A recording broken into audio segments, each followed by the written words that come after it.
Good afternoon, folks. We are live and up and running once again. Let me get everything switched over and we will jump back into more runs in Warriors Abyss.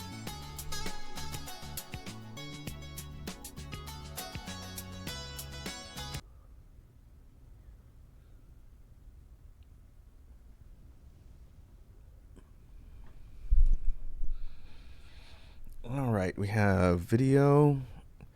I'm going to turn on the background music. We're going to be doing a different royalty-free playlist today. Last time was kind of more of a darker, heavier one, but we're going to go for kind of more of a video gamey one today.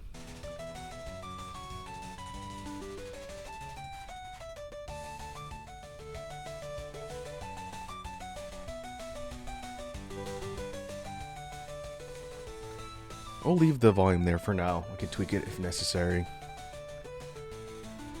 Alright.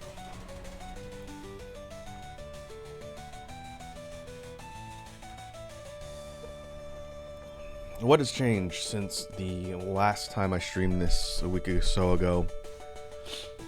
I've still been grinding offline, been a little bit busy over the weekend, so I didn't have time to sit down and play a ton of Abyss. But if we go to the Hall of Bonded Souls,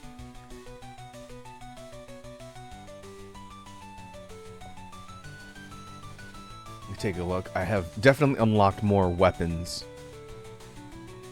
I'm chipping away slowly. I'll go to the weapons screen in a sec, but of note, I did throw some more Transcendence buffs on a couple characters that I knew were going to be useful. Namely, Sophie, she's transcended now, and Ryza. I think I may systematically start just trying to do that same upgrade for all the Flower of War characters. If we start kind of near the bottom,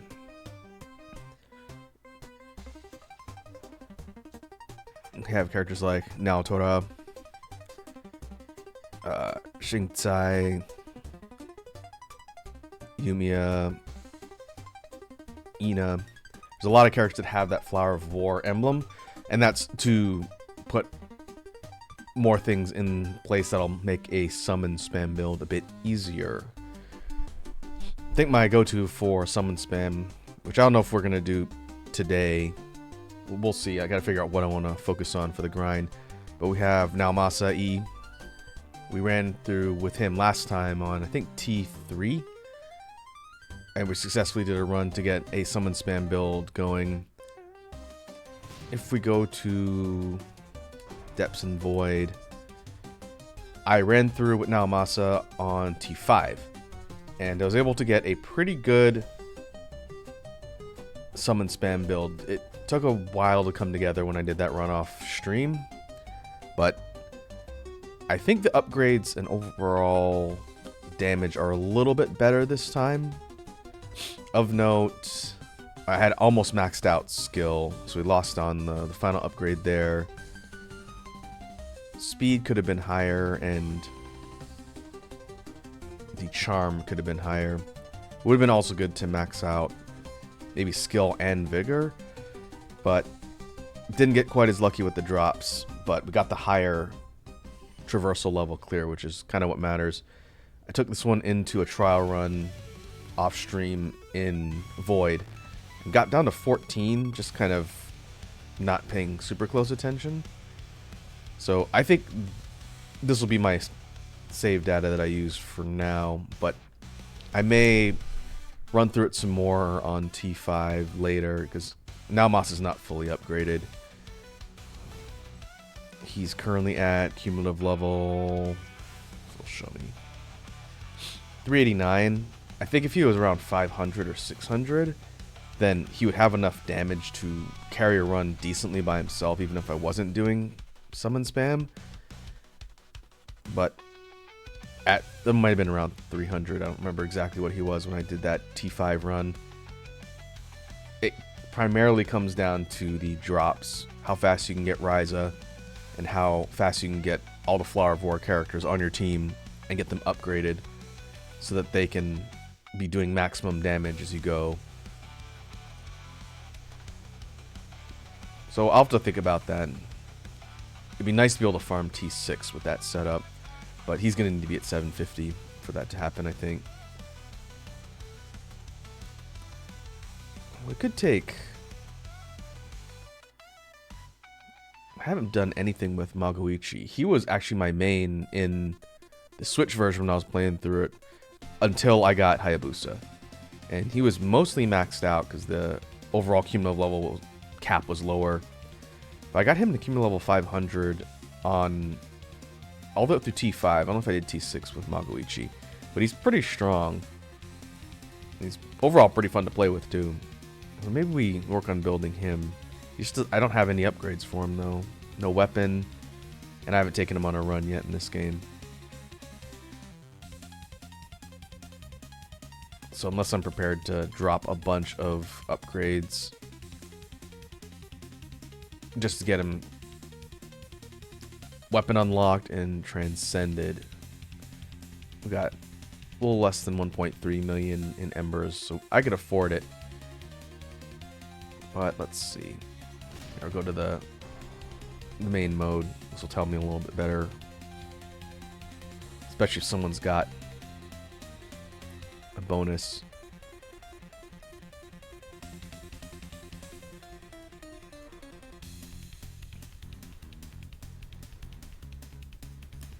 Actually, I haven't played with Zhao Yun in this game.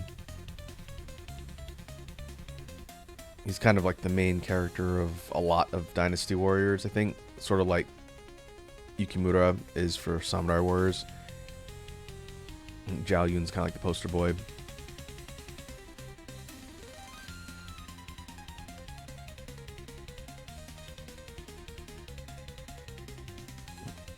I have bonus on Jurong. Could take her in on T3. Let's see what we unlock. Who else has a bonus? Tadakatsu. Kiyomasa.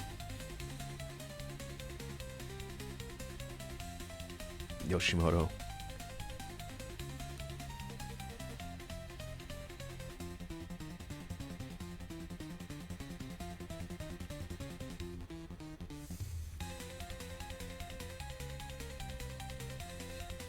Rachel's got her weapon unlocked.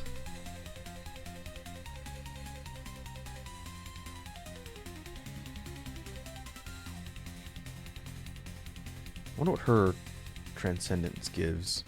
One thing that's handy, I don't know if I talked about this in the previous streams, with the Transcendence upgrades, you can refund them at any time with no penalty.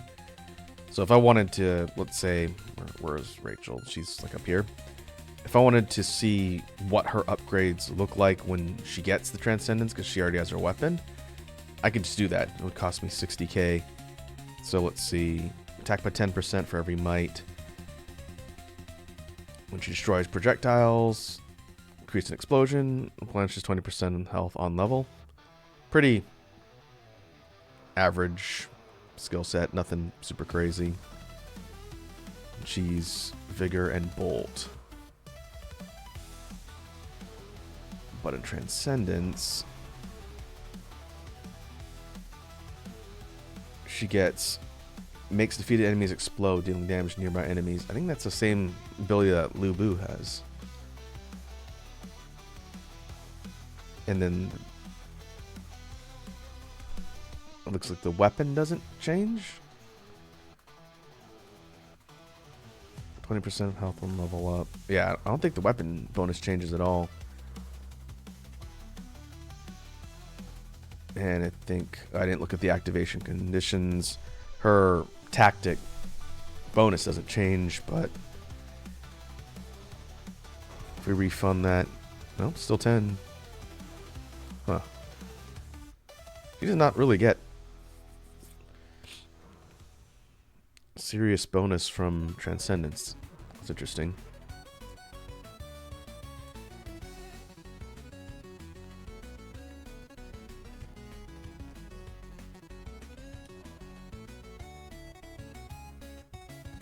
Let's see, Zhuge Liang. He's only cumulative 65. This is one of the first characters I played with when I was initially unlocking stuff way at the beginning of this playthrough. He got some buffs recently. I think his skills and his tactics got a buff. No, his tactics did. Pretty sure.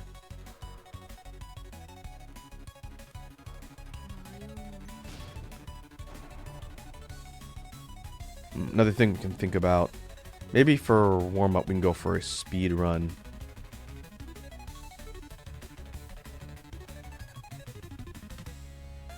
We have Bolt, Slay, and Summoning training left. Oh. And then we'll have cumulative level 750, which is one of the main things I've been gunning for. For Summoning training, the bonuses on this mode are kind of interesting. When you summon a hero, summons other heroes who possess the same summoning skill. So if you have one attack skill type, when you summon a person, everyone else that has that same classification of skill pops out at once. That could be fun if you're trying to build a summon spam team. Like, you can probably do that with Naomasa, and just instead of having to do like Flower of War, you can get every person that has like the Blade summon skill, one of those, and slot them in.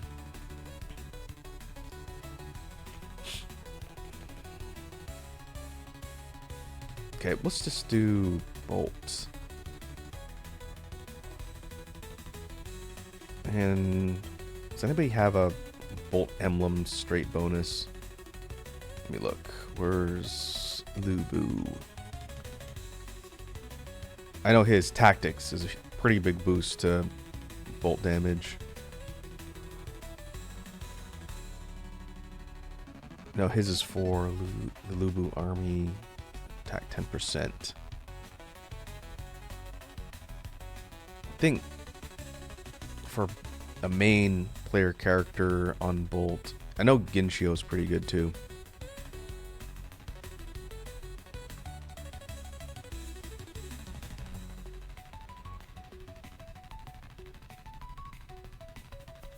Increases Musou by 30% for every Tachibana emblem. Yep, that's pretty much unchanged. We could throw Transcendence on her and take her into that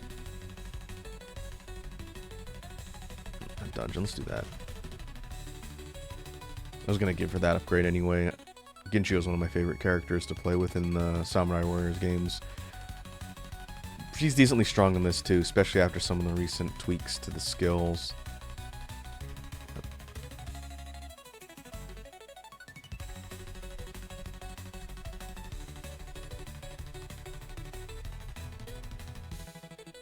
She is. So let's see, for Transcendence on her, missile charge 30%, 30% increased charge attacks towards enemy barriers. That's also a pretty good skill to have.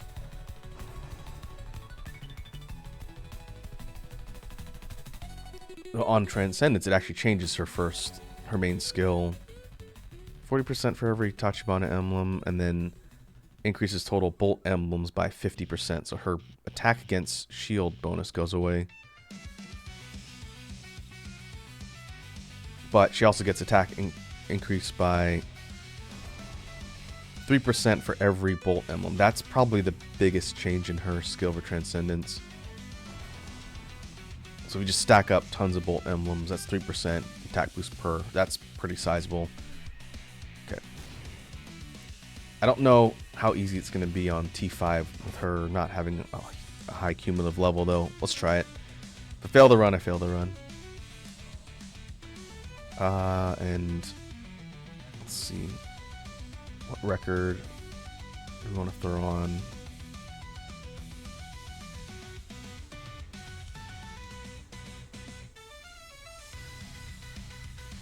We're going to get one from clearing this training mission that makes it so that Bolt emblems show up more often. But I guess I can keep this one on. This one I've been using primarily for Hayabusa. 1% attack speed for every speed emblem, because I usually invest in a decent amount of speed. but it's going to be Bolt primarily for this next one. We'll leave it on. 1% could add up if we get to 18, it's almost 20%. We'll give it a try.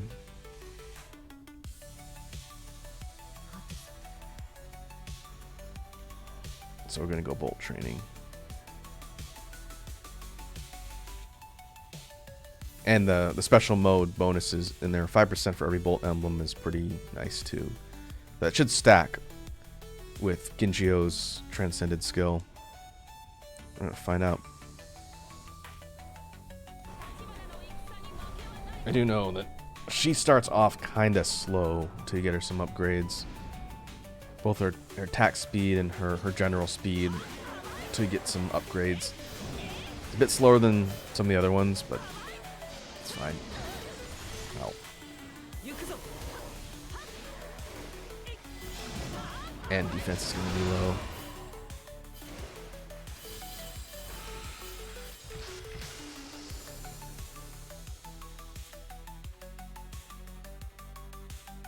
Okay, we want to push definitely Vigor. And Bolt, we're pretty much wherever we can on the saplings, I think.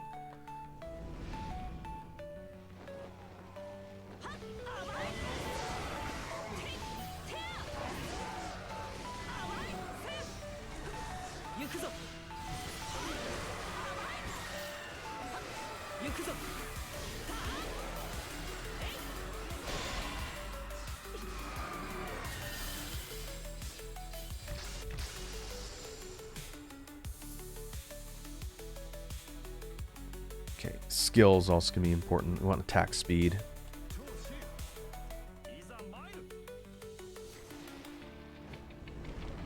Probably skill and vigor for all the Bolt characters, just to get them unlocked initially.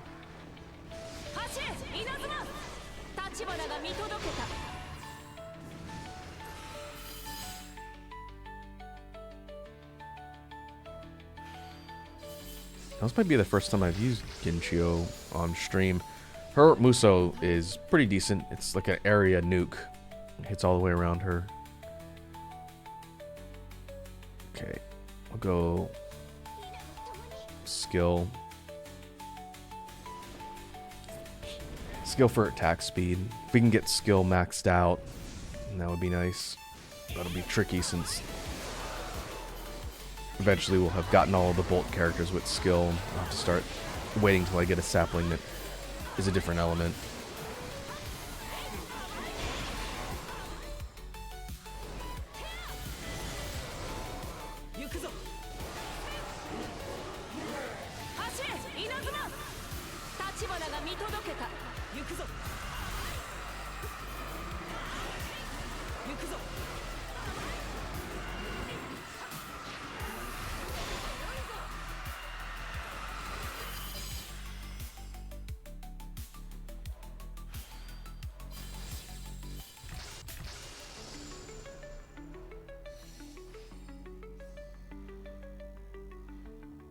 Okay, we'll take speed.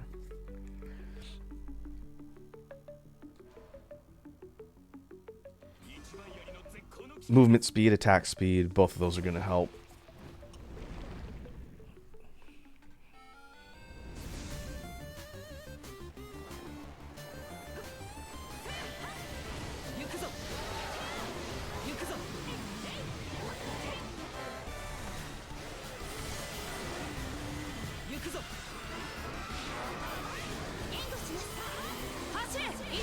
Oh, it's a waste. I need to do that.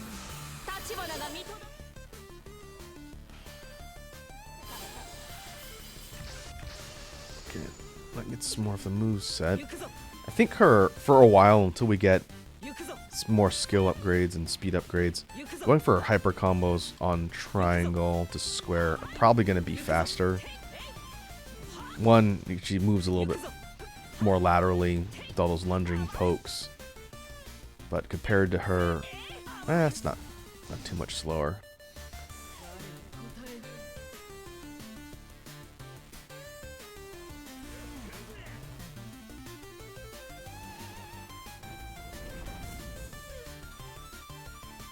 We just need to be careful because things hit pretty hard on T5 if you have an unupgraded character.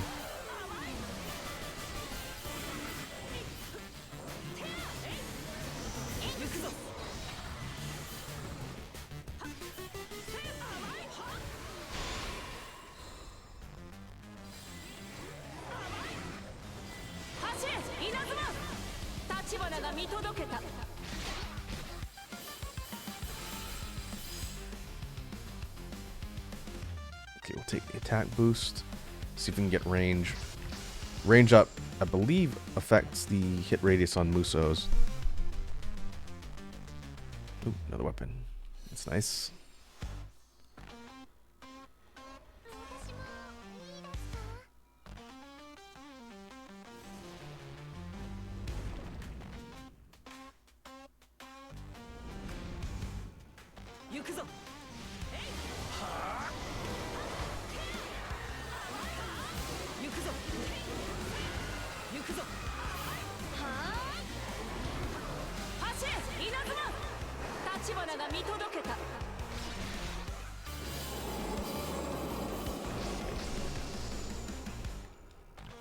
Alright, next floor is the boss.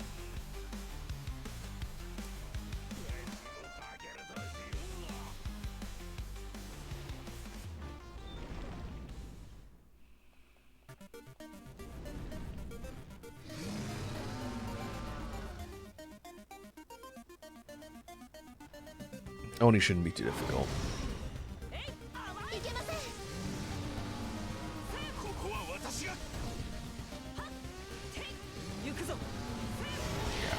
Take chunks out of that shield.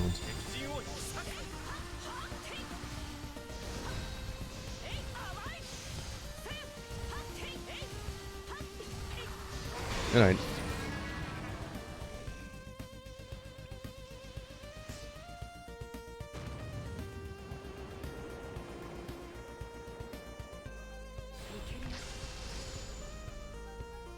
Alright, first treasure survey says.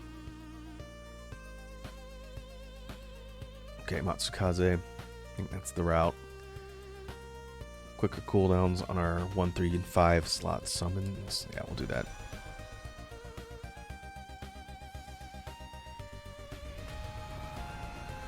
Maybe I can get really lucky and get 2, 4, and 6.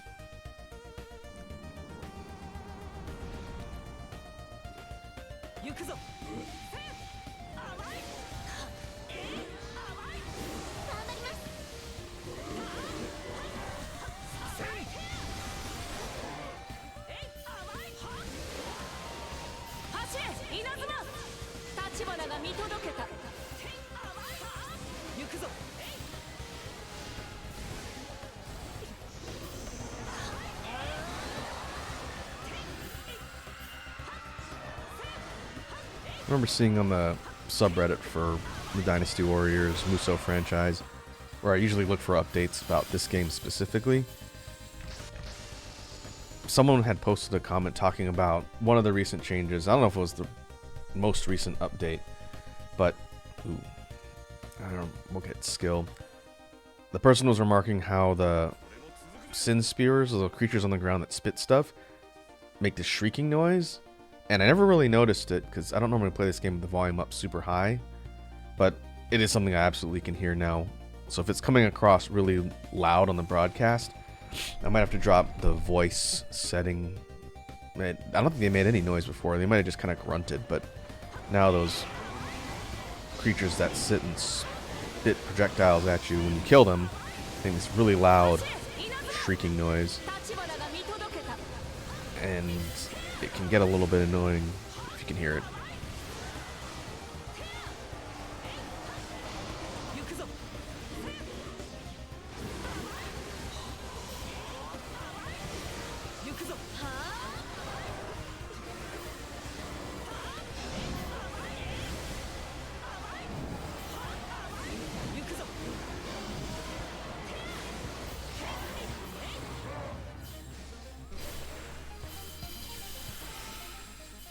Yeah, it depends on how many of those enemies are around.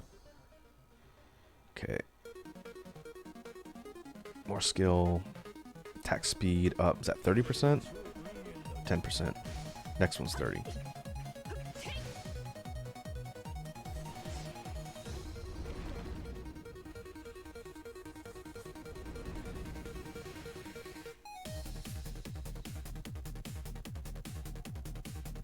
Alright, let's go crystal beads.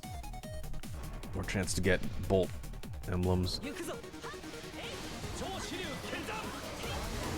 I might save that. In fact, I might bank that crystal bead until I get like a skill tree or a vigor tree specifically, since the game's going to keep giving me bolt almost every time.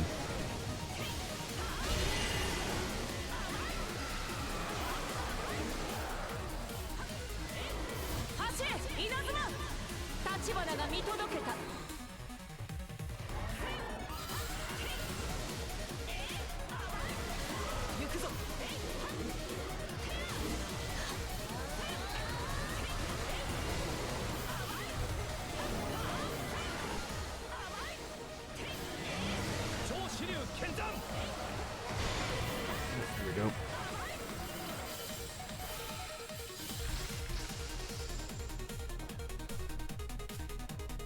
Free formation grind. Throw that on.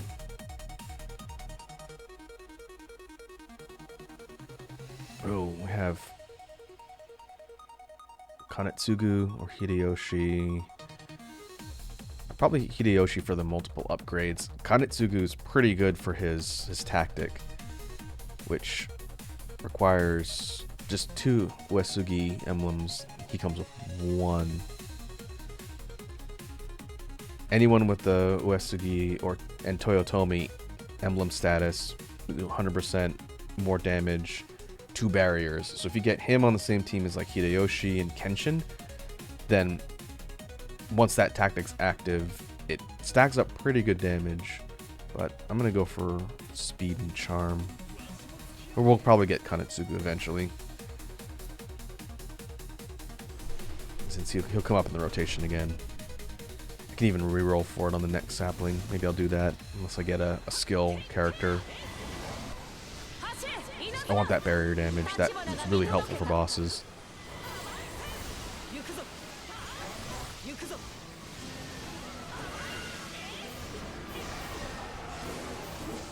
These are the creatures that we're talking about shrieking.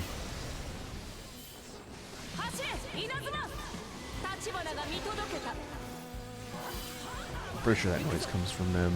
I don't know if it comes from the plants too.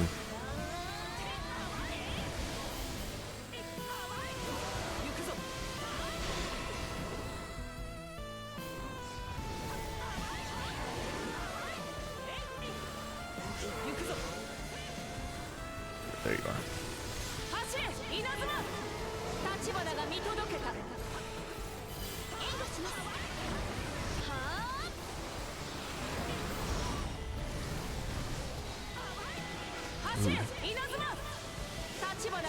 I'm gonna get the shield down, then I'm gonna throw a symbol. Oh, I forgot to turn on or switch to grind. Okay, let's do that here before I forget again.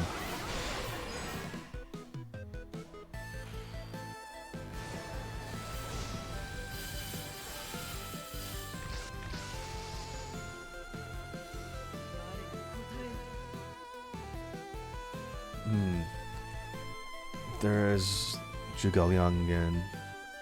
I think I'm gonna go Nene since we get the speed bonus. Normally I'd probably go for him first because 2 upgrades on wisdom is nice, but I think he'll come up again too.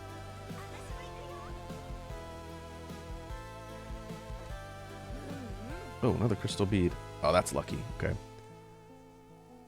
We'll keep going. If I stack up more crystal beads, can always use them on the bolt trees. Grind is useful. It's got it boosts attack power for ice characters, but it'll be better than nothing.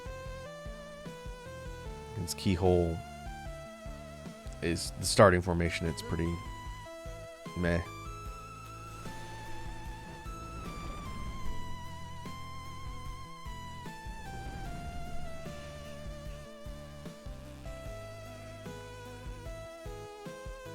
Ooh, let's see. Increase health or increase XP. Yeah, I'm gonna go XP.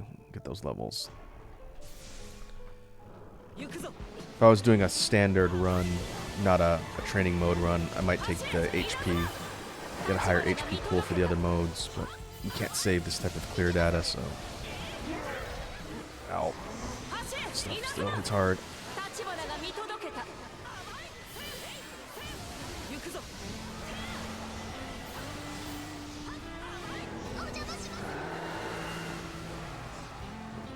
Away. The Reaper showing up and... Or the Wraith showing up and pelting me with bullets. I'm not paying attention.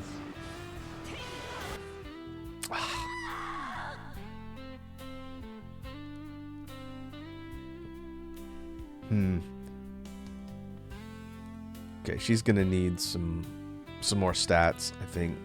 Stuff just hits a bit too hard on T5. Level 16, it's not gonna get much cumulative levels. Did get a weapon out of that. That's good.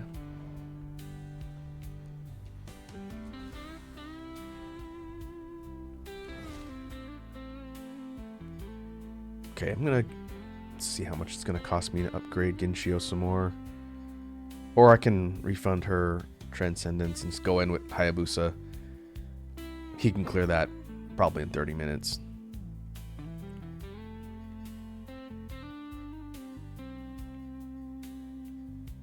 Here, let's see. To get her to 50, so it'll probably cost around 100k to get her to 200.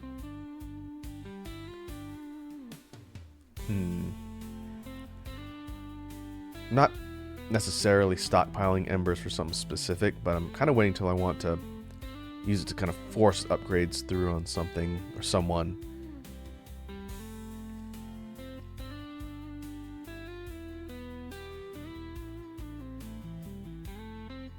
The endgame goal I talked about last time I streamed this game. The endgame goal that I want to hit in the short term, depending on how long it takes me to grind, is everybody's weapon and everybody's Transcendence unlocked. Once I do that, then I start thinking about which characters I want to focus on for fully building out and then trying to get as many clears on the higher levels and the extra modes as possible. And the reason why I've held off on just spending all of my embers on weapon unlocks is because they can show up and run.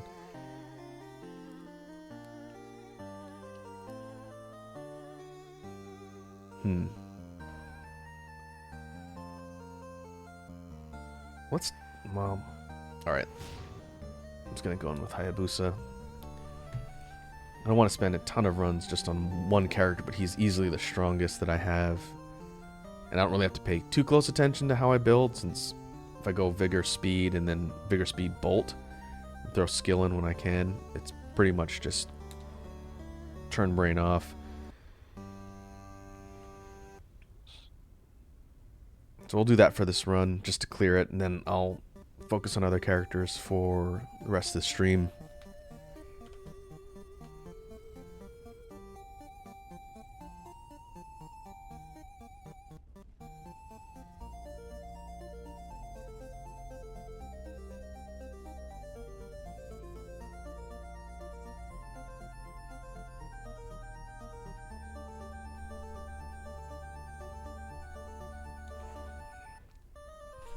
Could try and go in for T6. That would be something different. I haven't attempted to do this on stream yet. Kind of, alright, we'll do it for just a test and see. We do get a pretty decent Ember bonus for beating T6 and all the training as well. Yeah, okay. And this will force me to kind of pay more attention too. I can't just kind of auto through it. But it's going to be harder.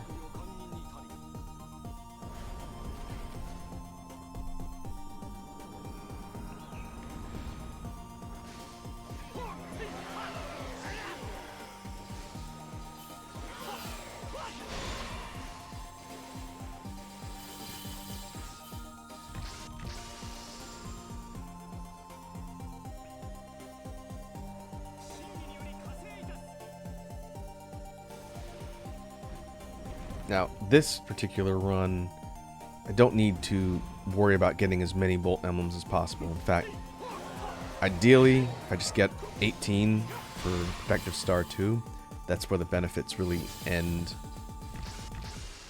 But it's going to come down to what the game throws at me, so we'll see.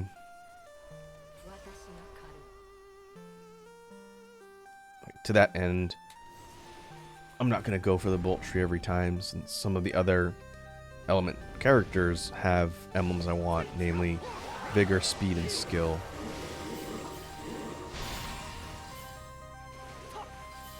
Because we're on T6, I want to get my damage up as quickly as possible.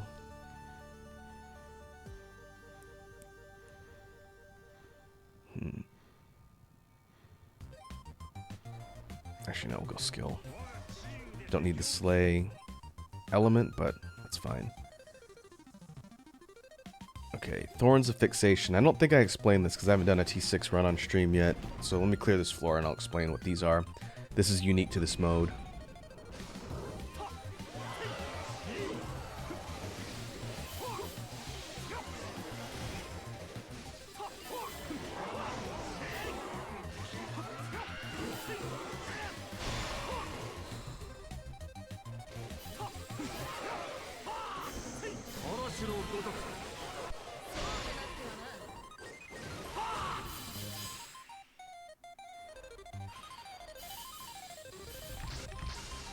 Okay, when you clear a thorn floor, there are 3 of these throughout the entirety of all the runs. I think it's just zone 1, 2, and 3.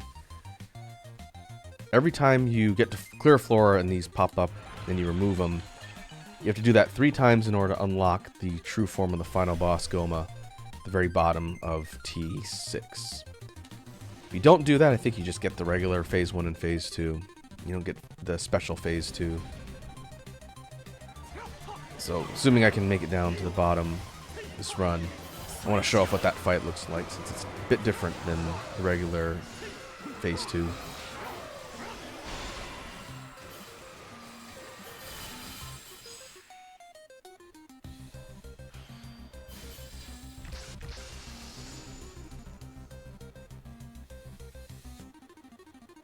Okay, now we'll take Liang.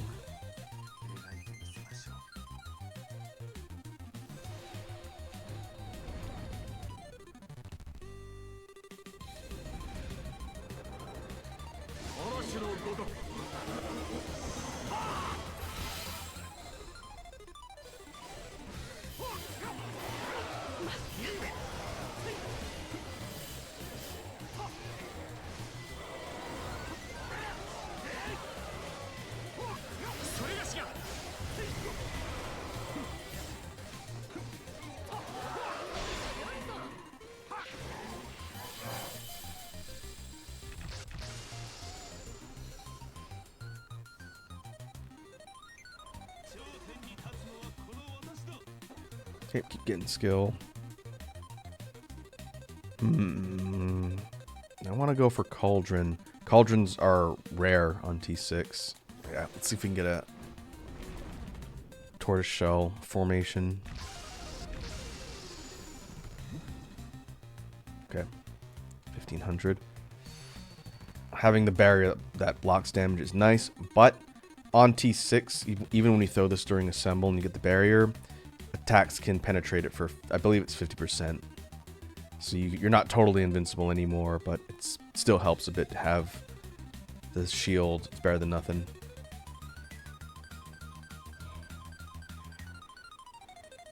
Oh.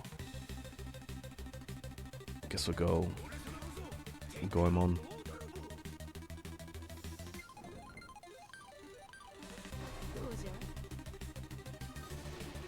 Now the first boss. First boss shouldn't be too bad, but I might be able to talk about one of the new mechanics for T6. It makes the bosses tougher.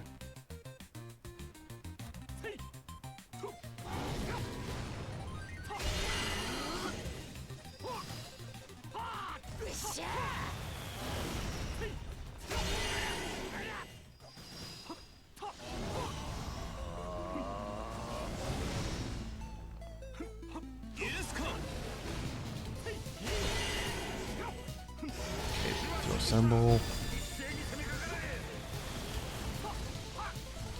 We still do pretty decent damage. I think I'm going to be just shy of being able to one-shot the boss here. Yeah. But I can throw myself. So after you break the boss's shield once, and they regen, the shield becomes purple. And this is something unique to T6. Purple shields are more resistant to summon damage, which makes them harder to break. So in general, it's tougher to get all the way through the shield, but we do decent damage right now. And Oni's not super difficult. But I think from Tamahami on, the ability to break shields is pretty important and do damage because they get a lot more kind of spongy.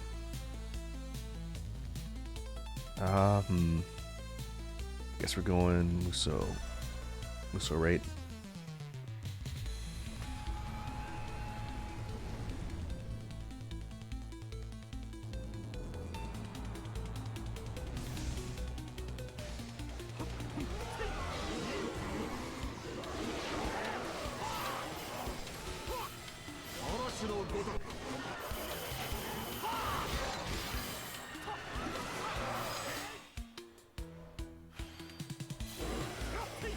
Attack boost, 40%, that's good.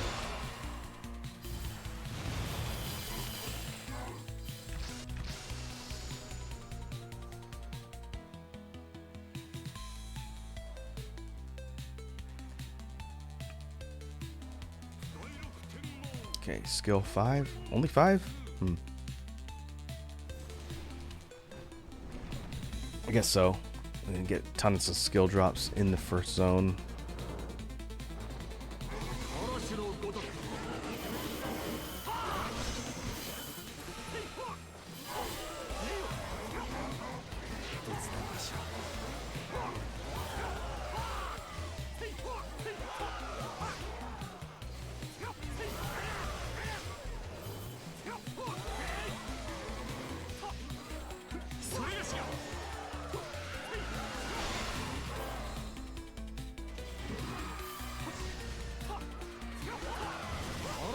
There you are. I think those always spawn nearby when that mission pops up.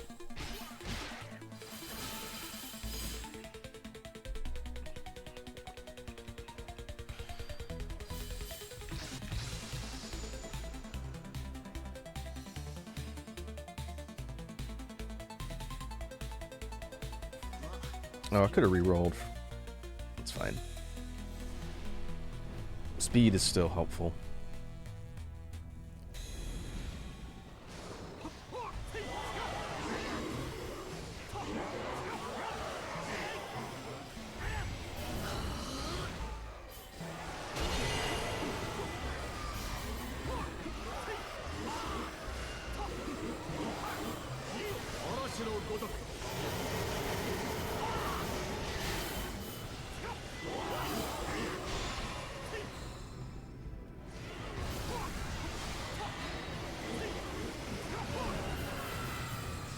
Oh.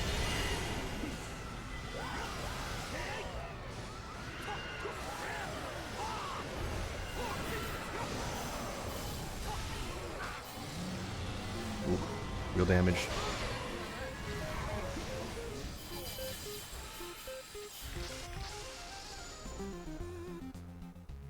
Ooh, Divine Flame. We have Kenshin's weapon now. That's nice.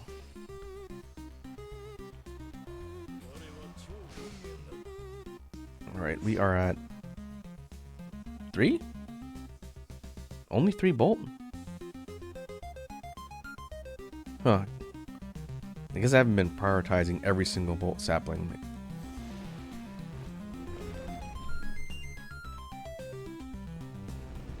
We do want to get that to ideally 18 for the bonus.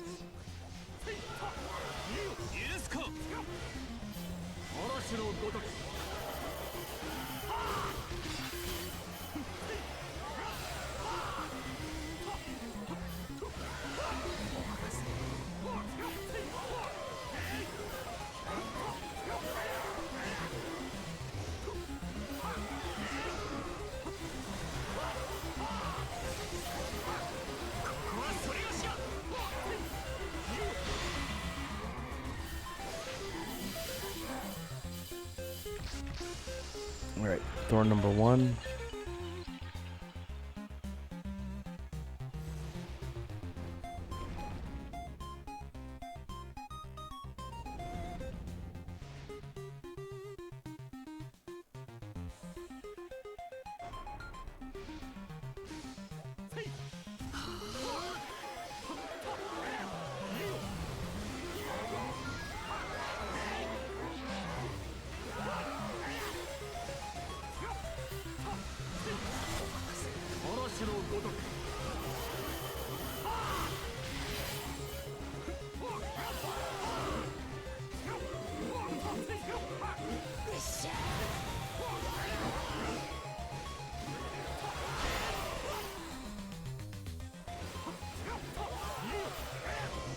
Look at that. There you are.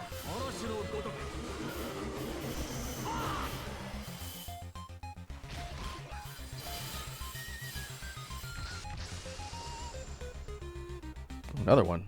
That's 2 weapons so far. Icy Fangs, Lusu's weapon.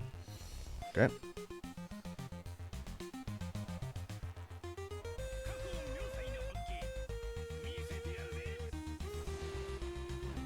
Maybe I'll start hitting the bolt ones to get that element up.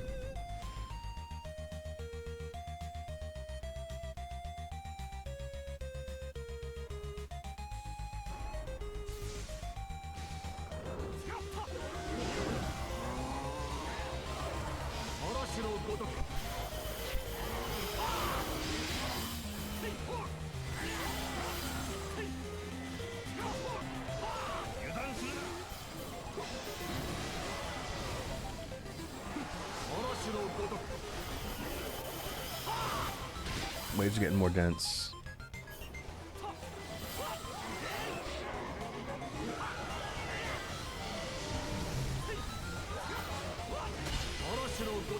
I think the Muso rate up treasure actually helped pretty decently. I can throw that whenever I get surrounded by too many enemies without taking stray hits.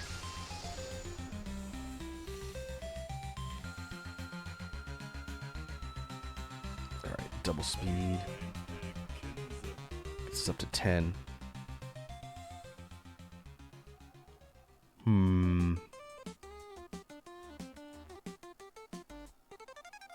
I guess we can go Cauldron. I think on T6 the Cauldron prices are higher too. Maybe we can get a better formation.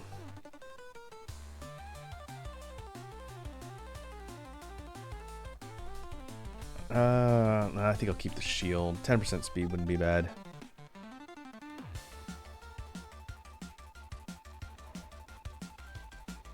I guess we'll go for a shot hold one. And I'll save my money.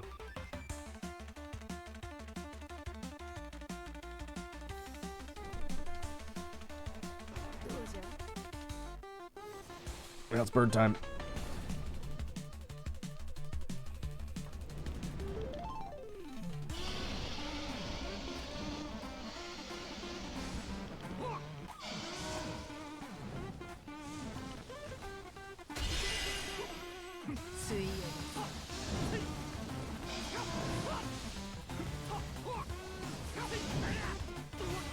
Oh, pin in the corner.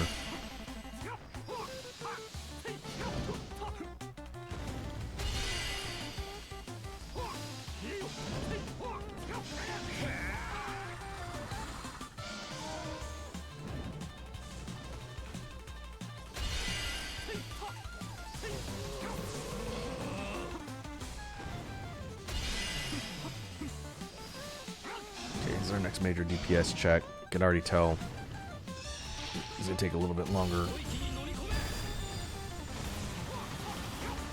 Probably two shields worth.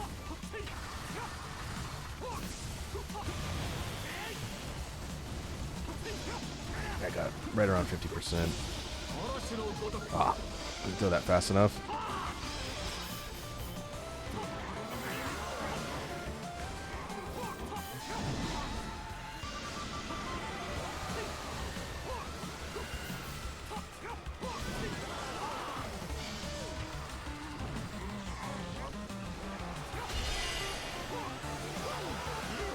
Clear some of the fodder out.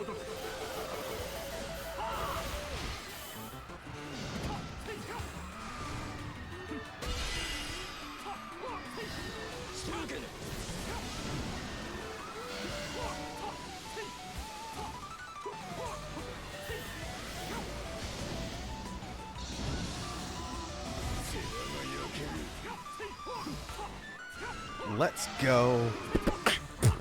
Oh, jeez. We have a raid. Oops.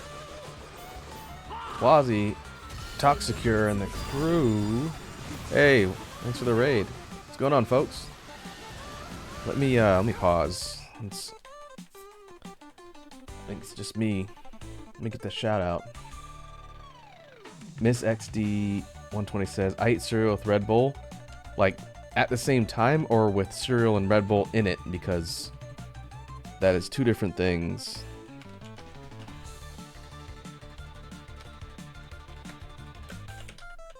Alright, this should work. Cereal with Red Bull instead of milk. I see. That is definitely a choice. Well, welcome in, folks. I see Phoenix Wolf's here. Thanks for stopping by. What were you guys talking about besides the practice of eating cereal with Red Bull? What was our resident ranter ranting about today on stream? This XD says we were given food mascots. Oh, really? Like, based on brands or based on like original characters?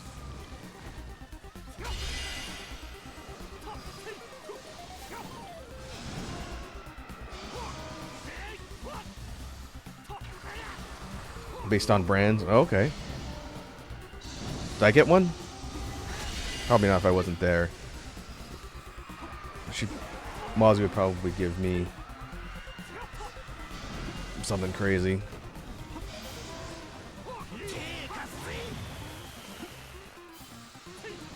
But anyway, welcome to the stream. For folks who are part of the raid who might not know me, I'm Raku. I'm a VTuber and friend of Wazzie's, content creator. Here on stream we do a mix of gaming, art, and music / beatbox stuff. Right now I'm playing through a game that came out earlier this year called Warriors Abyss. If you've ever played the Musou franchises like Dynasty Warriors or Samurai Warriors, this is made by that group, Tecmo Koei, and it's basically the Musou characters plus a roguelite setup. So think Vampire Survivors with Musou characters. It is very fun, and there's a lot of experimenting with builds and character team compositions. This actually says I was given Grimace. Okay, so it could be food related mascots, not necessarily the soul mascot. Well, Grimace is one of the most feared cryptids. Alright. I gotta be a little bit careful, since that last boss put me in the red. We're playing through this particular run on the highest normal difficulty as we try and grind and unlock stuff. Alright, we'll go for the regen per level. I need to be careful. If something farts at me, I'm probably gonna die. See if I can kind of explain how the team composition stuff works while trying not to get murdered by hordes of angry demons? Hell denizens.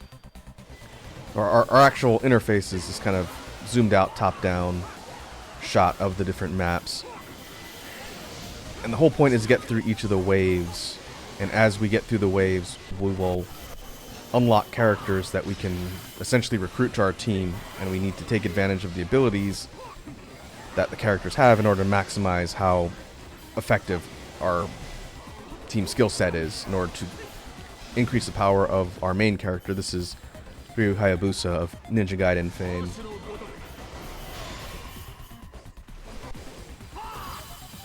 And the goal is to get through 4 zones, 8 floors each. We're on zone 3. The bird that I was just fighting's boss is zone 2. Phoenix Wolf says, I got the yellow M&M. Could be worse. He's kind of the goofy big lug, right? Did somebody get the green M&M? That's the one everyone always talks about, right?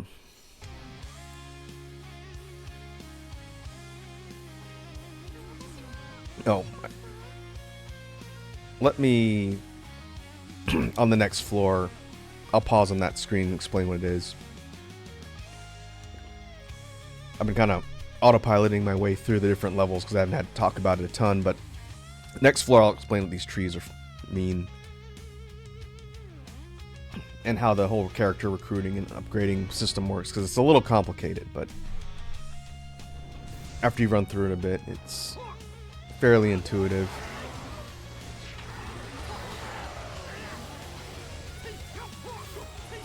Valiant got green, Kakashi got red. Oh, nice.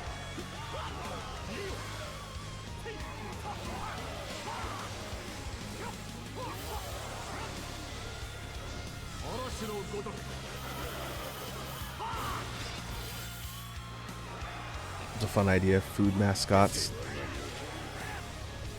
Did somebody get Tony the Tiger?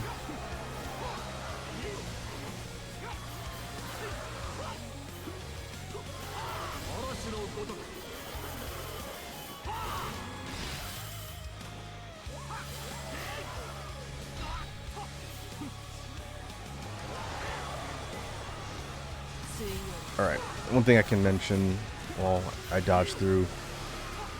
The character portraits on the bottom of the screen below the glowing yellow bar, that's the current team that I have of unlocked characters that are showing up as summons. The way it works is you have different combos that go from light on square to hard on triangle attack. And when you have their portrait light up and then you hit triangle to end the combo, it summons that character on field, they'll do a quick attack, and then they'll leave. And then they're on cooldown for a bit. Part of the trick of maximizing DPS in Warriors Abyss is, one, recruiting the right characters so you can maximize their skills, like I mentioned, but also get them out in the field to help you out and attack.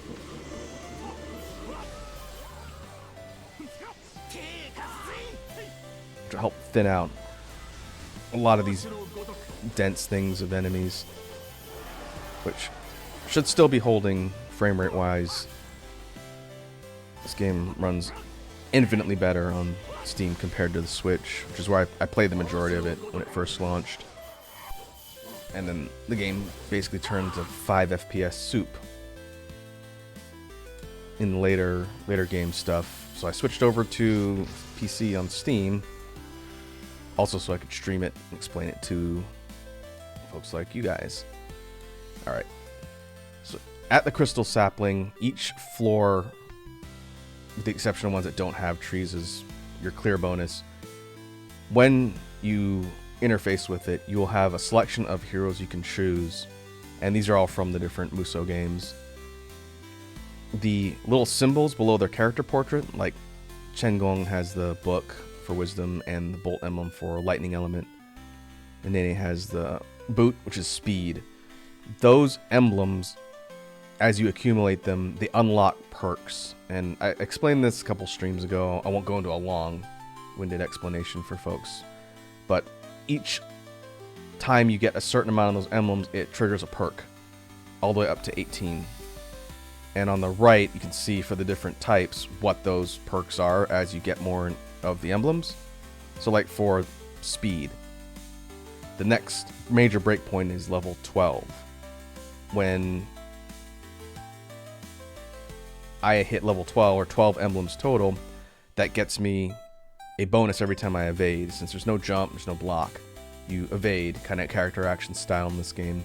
Every time I throw evade, it's going to give me a temporary attack speed boost, which is nice. And so as you go through the run, depending on how you want to build your character and your team, you're choosing which of the emblems you want to accumulate. Since you can't max everything out, there's not enough of the trees since it's a finite number of floors. But you want to focus on certain ones in order to maximize the skills that work best with the characters and their team. Actually, we can go here. This gives us an overview of Hayabusa, who's our player character. As is fitting for a character who's the protag from Ninja Gaiden, he focuses a lot on speed. And so he gets a boost for 2 different types of emblems. The speed ones, he gets a 70% increase to however many he's accumulating. So it's just straight up giving you more of them at once over time. And the same thing for vigor. So it's really easy to max out the vigor and speed bonuses with this character because he gets more of them each time. Vigor is kind of handy because it affects range primarily, and then when you destroy barriers, it charges your Muso gauge, which is the super you see me throwing. He zooms all over the place. In addition, the maxed out level 18 upgrade is pretty nice. It gets you like a shockwave attack bonus. So we'll take speed and bolt.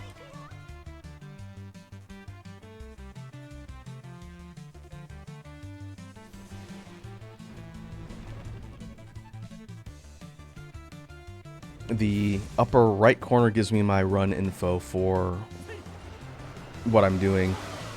It's not too important for now, but the Traversal Level 6 has to do with the level scaling for the run.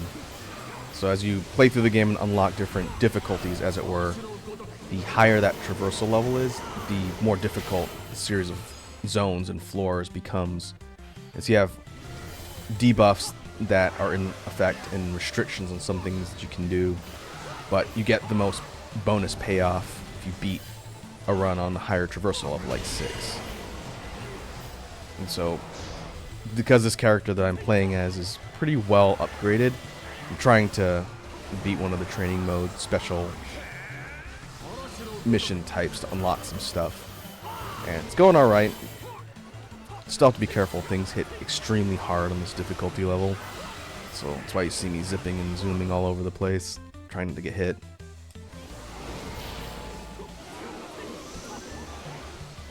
I know, because there's a lot on the screen at any given time, this game kind of looks like soup. If you just imagine this on Switch at sub 30 frames a second for most of the time, and then when I throw an attack like, here's the Muso. It's like a big super attack that clears a bunch of dudes out. Just imagine the frame rate dropping down to like 10 for that, and that was majority of the experience on Switch.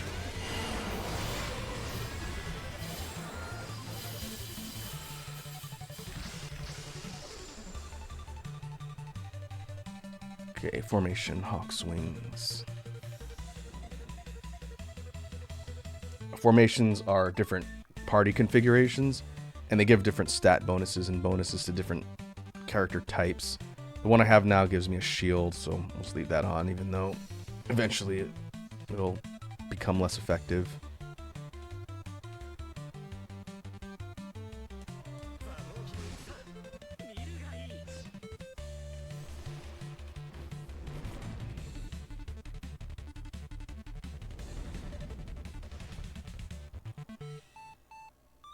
These things, which have popped up a few times, these are random events that give you a temporary, in most cases, sometimes it's a permanent for the run, bonus to something. I'm going to go for the regen one, I guess. They're not super story or lore specific in a lot of cases, but it gives you just a free perk.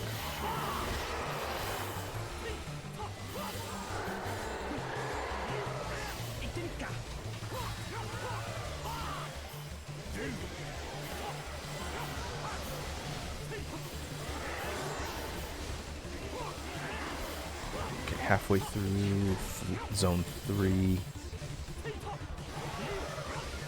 That large ghost wraith-like creature.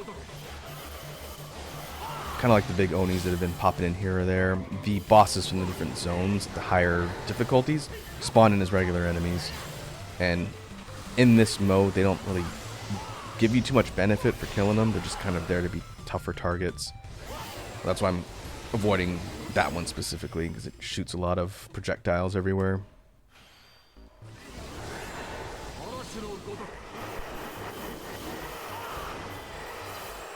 And then once you clear the mission objective, then you just die like everything else.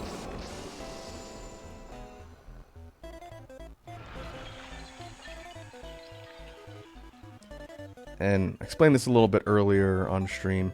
Those thorns are unique to the hardest difficulty I'm on, Traversal Level 6. If I go to each floor and destroy those thorns, it unlocks the true form of the final boss. Assuming I can make it all the way down there, bottom of Zone 4. But the trade-off is I don't get an upgrade for that floor to destroy the thorn.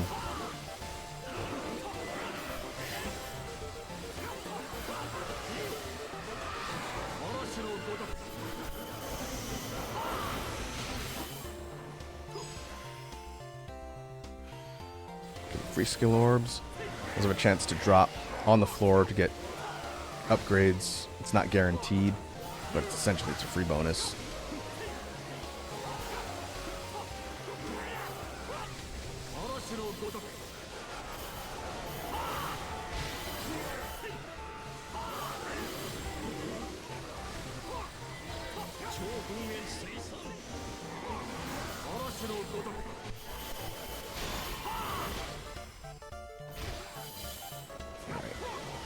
Easy enough mission.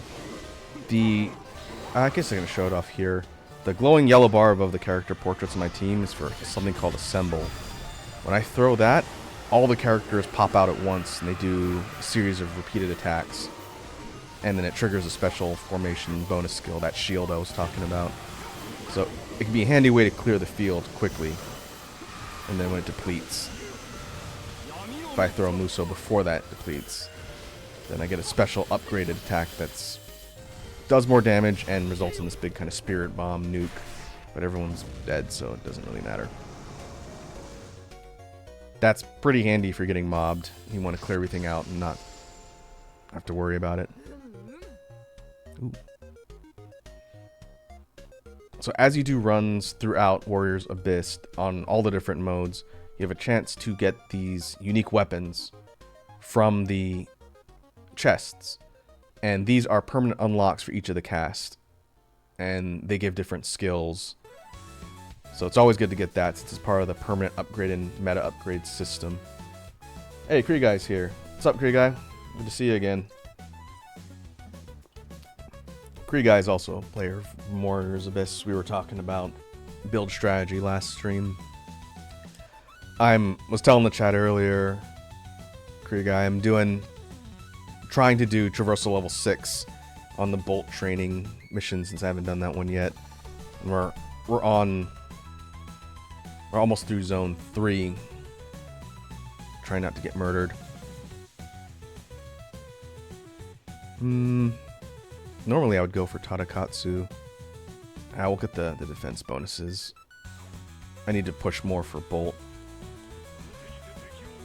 We're only at 6 and I'm on Zone 3 already. Wouldn't mind getting that to 18.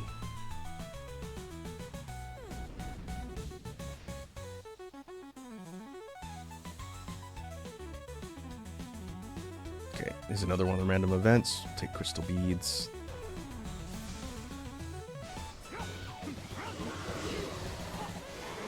I'm gonna assume for the majority of the folks that are hanging out on stream today that were part of a raid, I think a lot of them haven't seen this game before, so that's why I was explaining a lot of the mechanics, going through kind of the nuts and bolts of Warrior's Abyss, while trying not to die since I'm on T6 and everything hits like drain.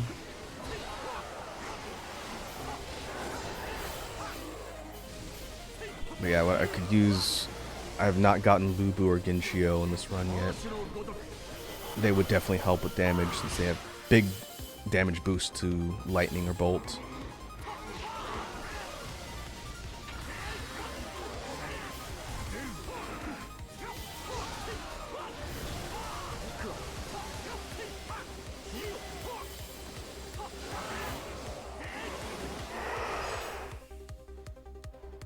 we're almost maxed out on speed, which is good. I'll take whatever speed I find because we have the Record of Sin that gives us 1% attack for every speed emblem. So if I get above the max perk bonus of 18, it's still good. I still get a damage boost, which I need all the damage I can get on this particular difficulty level.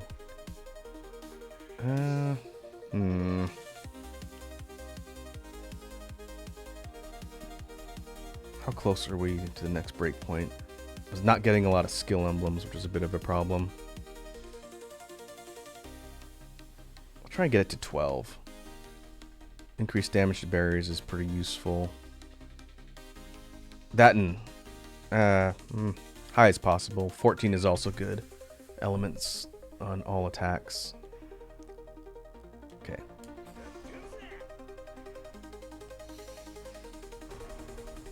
Hey, there's the big man.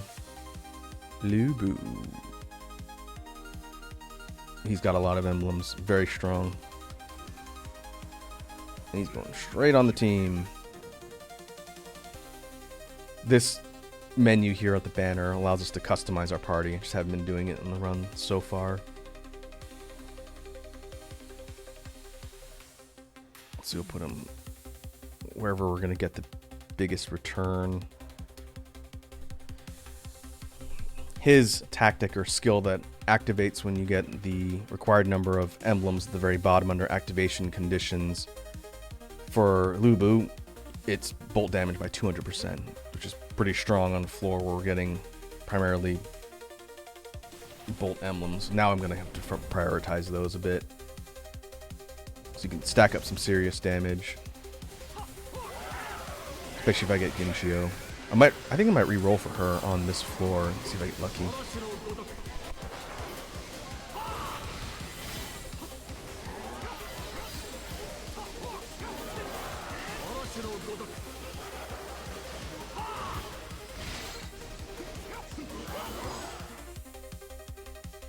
Ooh, we can max out speed. At 18, speed gives a chance to negate damage, kind of like a free dodge, passive dodge.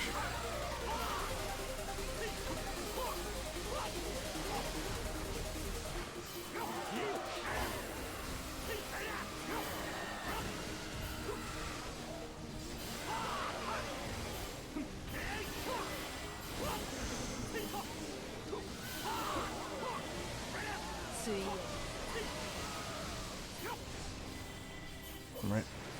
Our targets, required number of targets to clear the floor goes up as we go deeper into the zones as well. Let's see.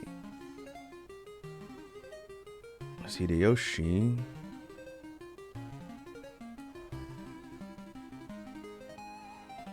Okay, we want to roll for Ginshio. I'll be one thing away from activating hers. I need Western region. And she comes with 1. So let's see if we can reroll and get her. Kenshin wouldn't be bad too. Oh, alright, there we go. So I'll put her on the team, and then I need to keep an eye out for that Western region, which is a Samurai Warriors emblem type.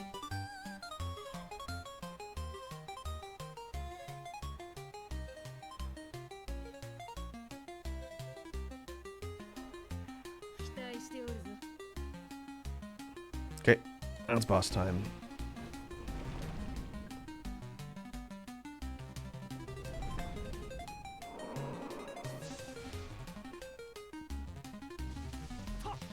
This is our first major DPS check, boss-wise.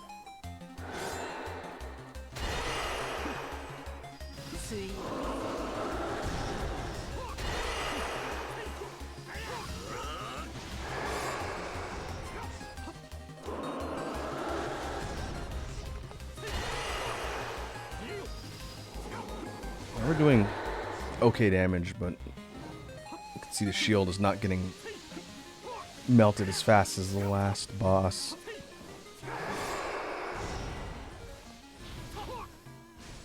So this is going to take longer.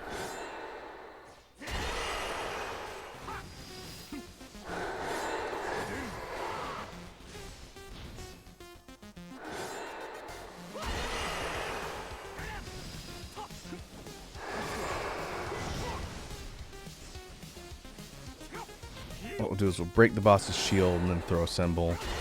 We'll see how much damage the entire group does at once.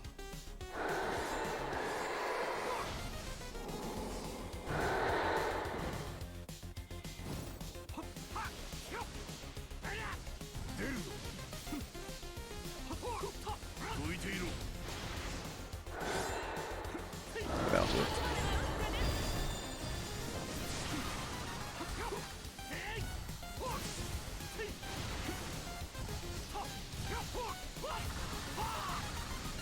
Damage is okay, but I don't think I'll get to 50% before the boss regenerates. And that's the purple bar.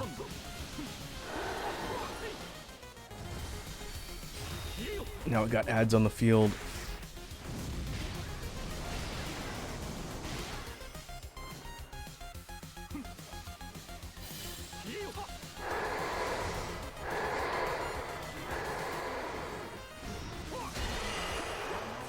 Which, if we clear out all the minions, that'll recharge us a bit. In general, create less hazards when the boss is pelting us with projectiles.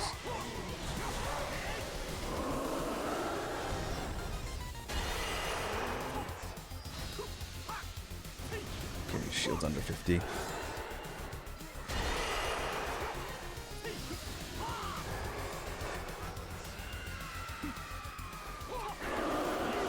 Ooh, that's the nuke. Watch out for that. That's dangerous. That could potentially one-shot me. I want to find out.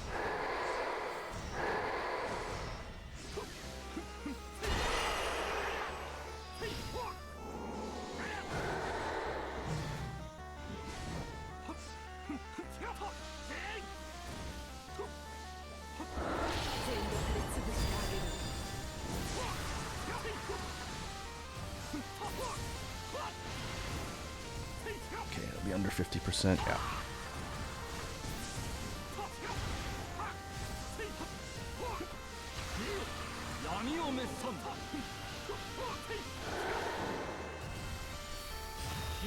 I think next shield break, potentially, it's either going to be really close or be able to kill the boss.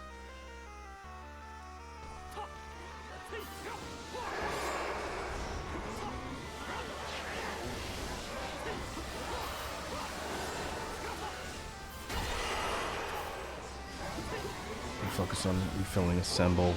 I've gotten very few charm upgrades this particular run, so the rate at which that yellow bar fills is kind of low, just based on damage. But the charm emblem type increases the rate at which that fills, so it could be better.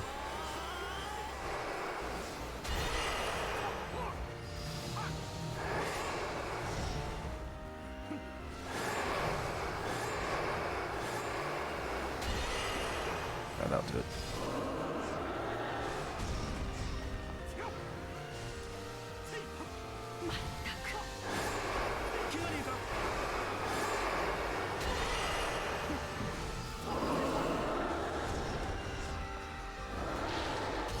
Alright, let's see if we can chip down the last bit of health.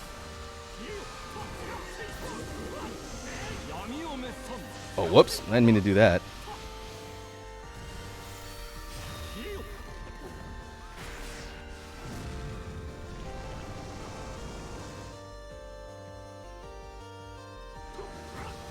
Finger hit the Muso button. Cool. I had maybe one more second before the boss put its shield back up. Ugh. Need to be careful with that. Okay, floor 3 or zone 3 cleared. What can we get? Art of War unlocks all formations. Yeah, I think that's no question.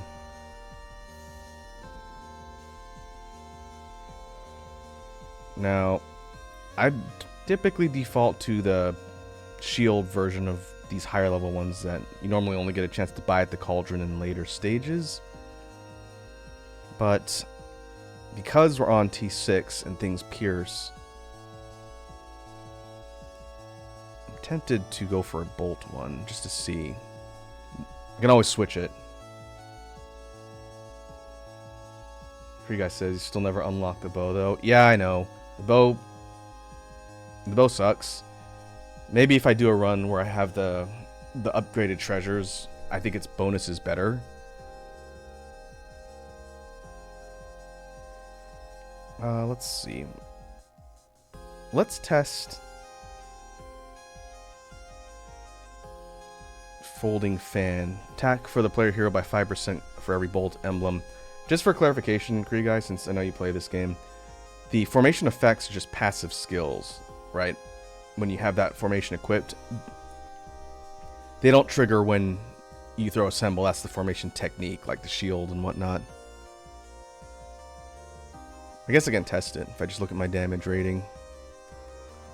Currently 4070. Yep, that was like 600. Almost 600. Yeah. Let's test this for now. Maybe I'll switch to the shield for Goma just for the protection. But I don't know. Maybe doing DPS will make that last fight easier if I get there. So we got to go all in with Bolt either way. I like the shields just because it's a bit more comfy, especially on T5. But yeah, DPS is kind of key unless we want to be slogging through one boss fight for 30 minutes.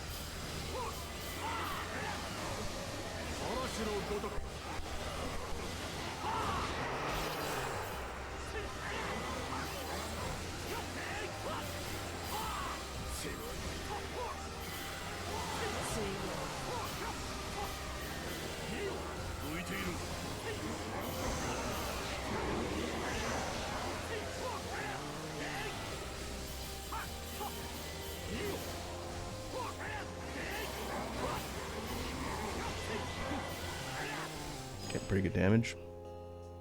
And that maxes out Figure. Nice. I can explain what that bonus does. Normal attacks release a slashing strike. So now, every time I do a normal attack, so these are my lights, we get these shockwaves.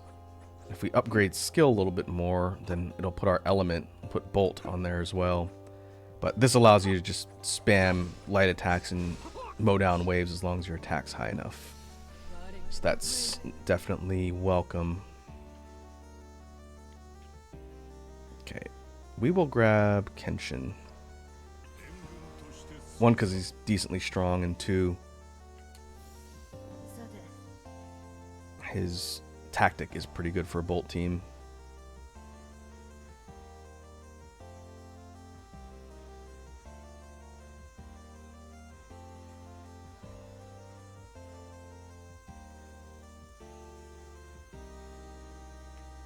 Alright, let's put him here. Still need one more Western region. I gotta keep an eye out for that for Ginshio.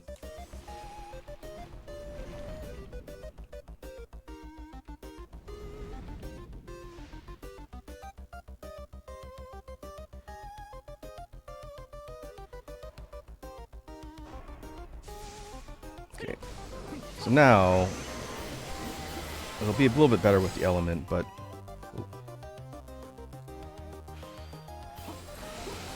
all of the really dense packs of enemies, using the shockwaves does kill them pretty quickly. So I'm actually going to be relying on that a bit more than some of my other combos unless I get mobbed.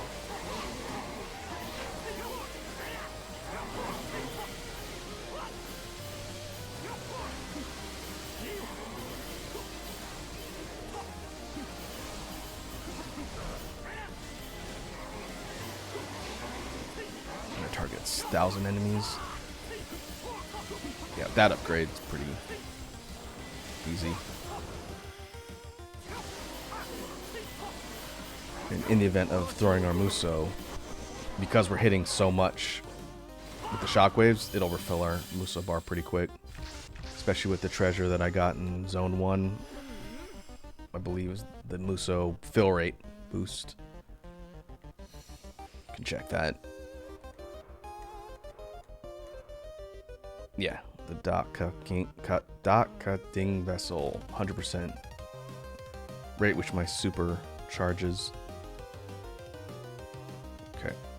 Got 15 rerolls, so maybe I should look at the list and see if anyone here under Bolt has Western region. If not, there's no point in rerolling. Nope. We have to go for another element to find that. Okay, good to know.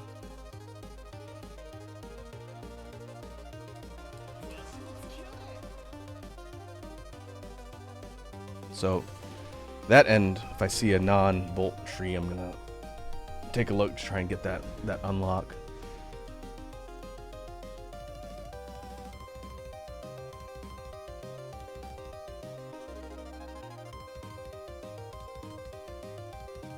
Kree guy says wind and strength. The wind and strength types have that emblem.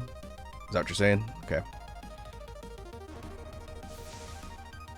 I will keep an eye out since we're on that training type. I haven't seen a ton of the other emblem types drop, but I'll keep an eye out.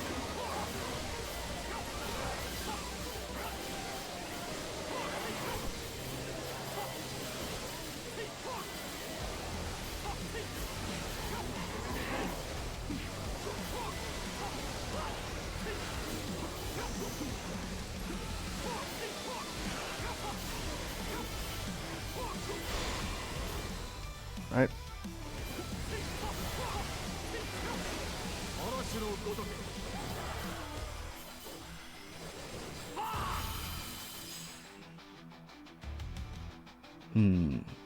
I guess this doesn't really matter. We're maxed out on Vigor. Beyond 18 doesn't confer any more buffs, as far as I know. Unless you're using something that gives you bonuses for the total amount of emblems. I guess we'll just go Ice. It's got some upgrades in it.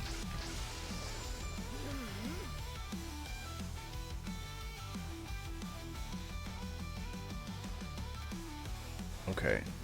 I could try and re-roll a few times to see if I get lucky. Because this is everybody. Right? Here's Chosokabe. He's got Western region. So's Tachibana. Yeah. You guys right. Wind and strength. Okay, let's see if we get lucky.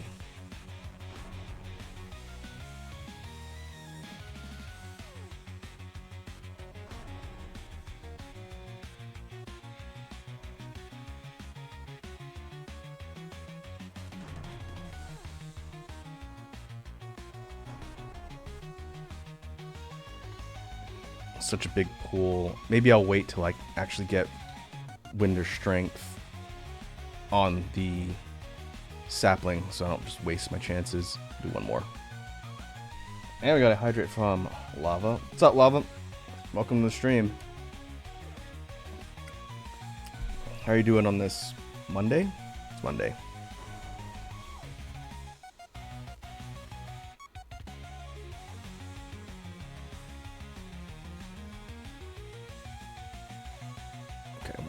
Grab the Musa upgrade.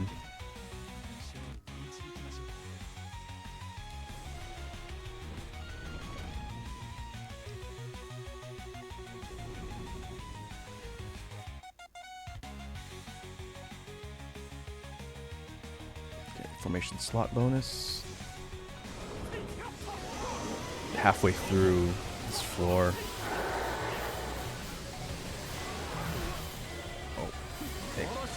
I have a lot of tiers too, so if I get a cauldron, maybe I can get lucky with the drops there. But they're exceedingly rare on this difficulty level.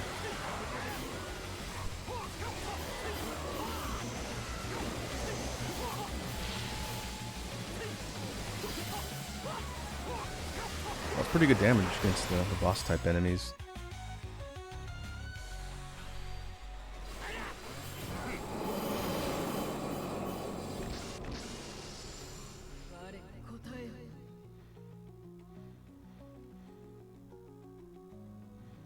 Okay, let's double check. We are not quite maxed out on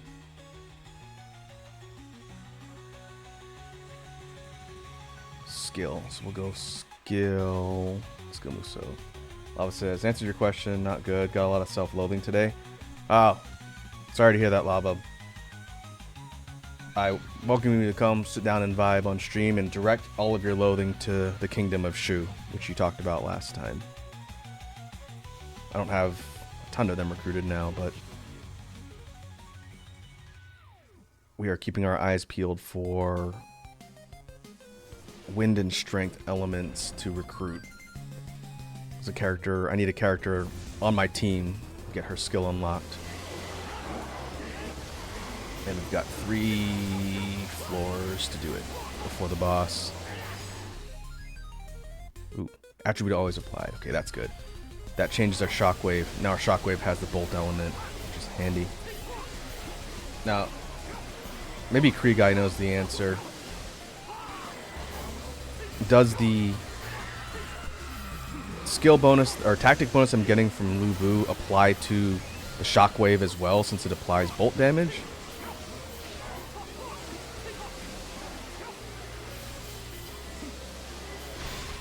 If so, then that means I'm getting a pretty hefty boost, since that element is now on that shockwave attack. Lala says, honestly, I'd love to scream strong words at Shu Kingdom and that kind of self-loathing. I got in a rage, but for myself. Fair enough. Just think about Ma Chao and direct everything towards him, and maybe you'll be okay. Oh, charge attacks? Okay, well, we got the bonus. Let's see. Pretty close to maxing out skill for 12. Getting to 18 might be a stretch, but we can try.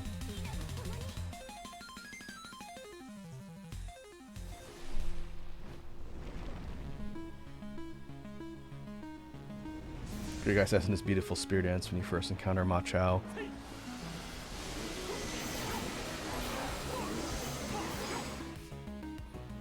Does like his spear.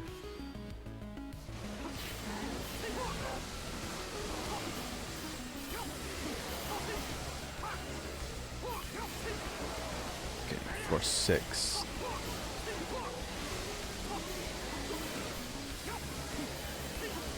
I need to check our overall damage now that we're getting close to the end of the run.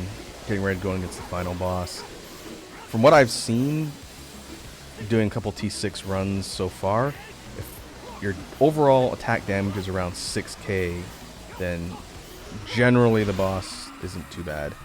But if you're in like the 3 or 4 thousands, then yeah, final true form Goma is a slog. So I'll check here. Okay, I guess I should grab Kanetsugu. I don't know how many Uesugi and Toyotomi people are on my team now, but I know we have Kenshin, so we can put him on more barrier damage.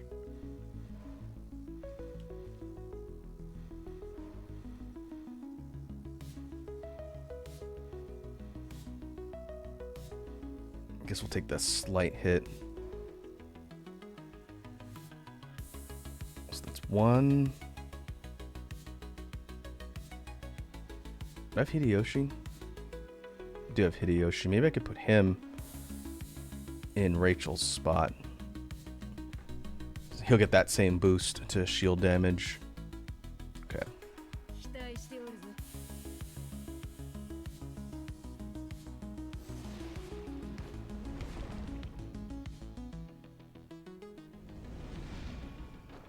One more floor.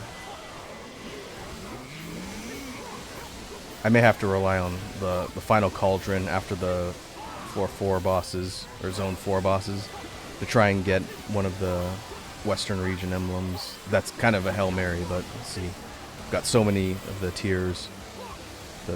For folks who don't know what I'm talking about, in case I didn't mention earlier, in the lower right, I think it looks like a little bag of red crystals. Those are tears of blood.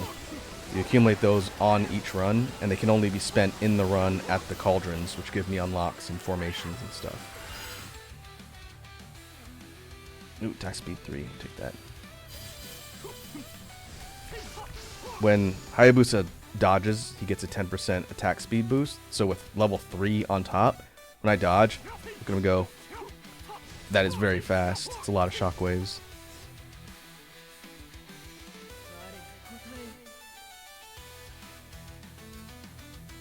Who's left? Oh, a decent amount of people left.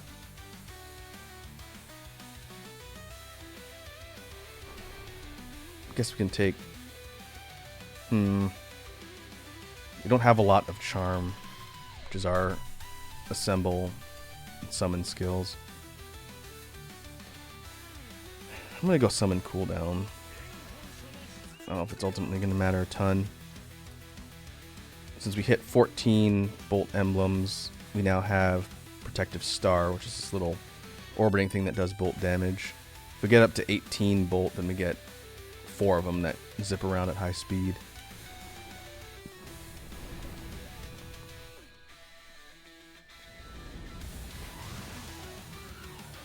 Right, now we go into the bosses of Zone 4. First is Bloodthirsty Warrior, like a demon version of Lulu. And I think probably the more dangerous of the two. We want to not get super close with things like his command grab, the big spear swings.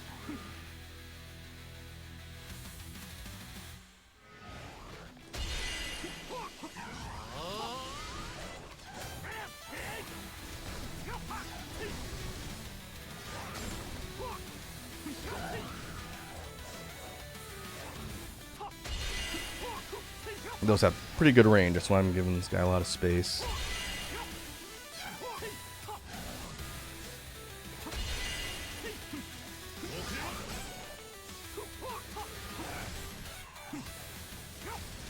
What I should be doing is trying to throw out Hideyoshi Kenshin or Kanetsugu.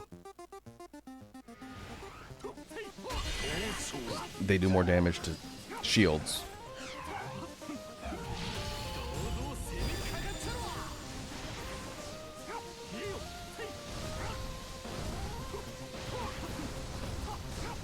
Oh boy, that is not a ton of DPS. Almost a quarter?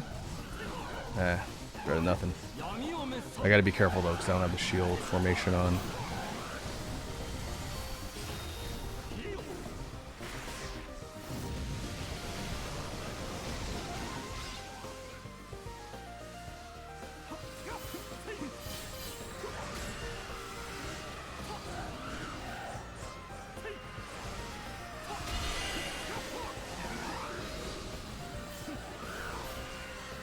That is a lot of trouble too.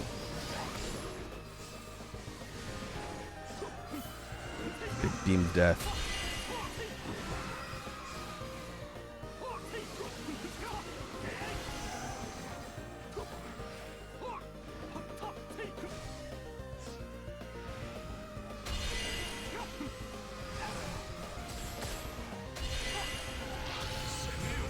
Okay, this should get us under 50.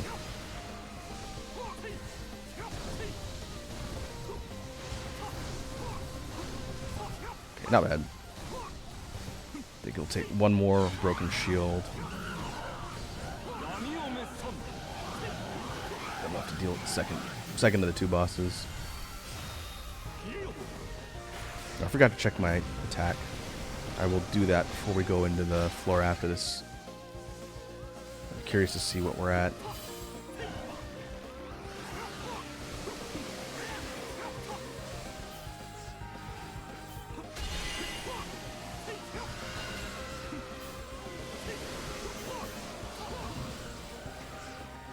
Nope.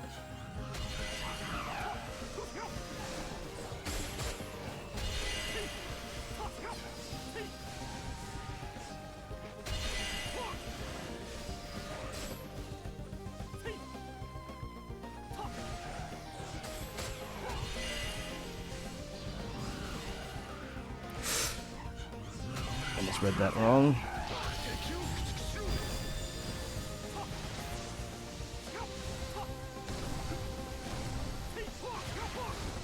Okay. That's enough. Okay, back to back. Now we have Veteran Warrior, who's like a demon version of Tadakatsu. Bladed spear user, but kind of a different move set. Not quite as fast as the Lulu version, I think, but kind of wide sweeping and more projectiles and that. So still dangerous.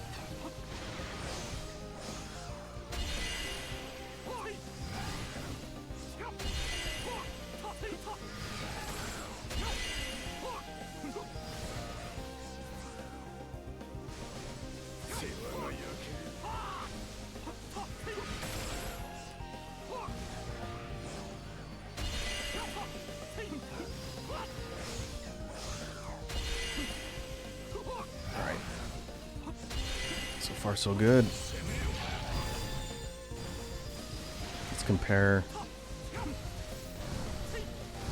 I think DPS is kind of about the same. Roughly 25% for one assemble bar. Uh-oh.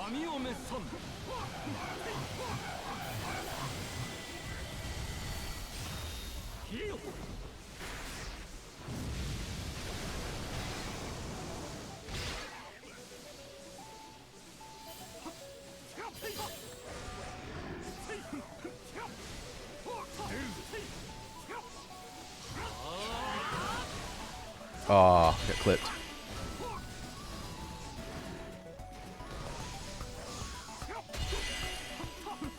Okay, Verdant Warrior does have an ult, kind of like the Bloodthirsty one, but it's more like a really close shockwave.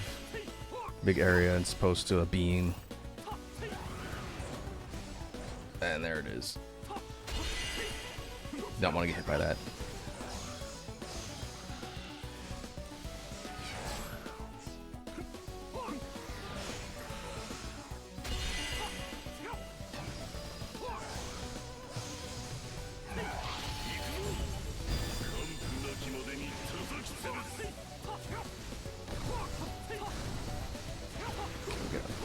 Under 50%, try and get as close to a quarter as possible.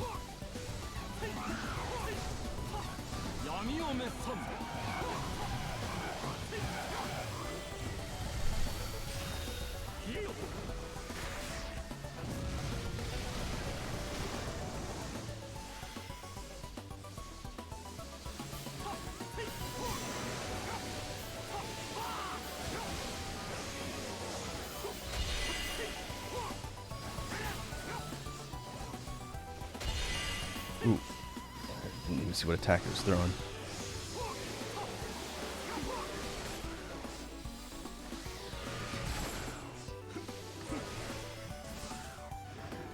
Lava asks, hey Rock, are you familiar with the Sonic storybook games?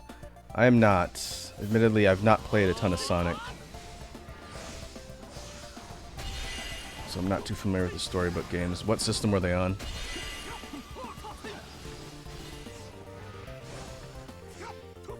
Oops, missed. I gotta pause to read chat because of how dangerous these boss fights are, so that's why I'm pausing.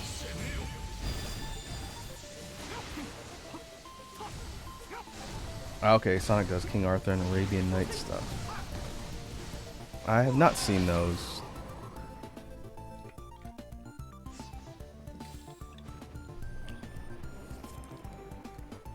But the premise sounds interesting. Okay, so we had a break before we go into the final boss, and it's Goma.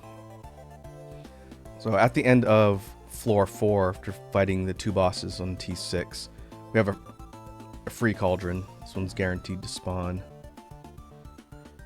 But it looks like I am not going to get my Western region emblem. That is disappointing. I think I just need to cash out and get everything here.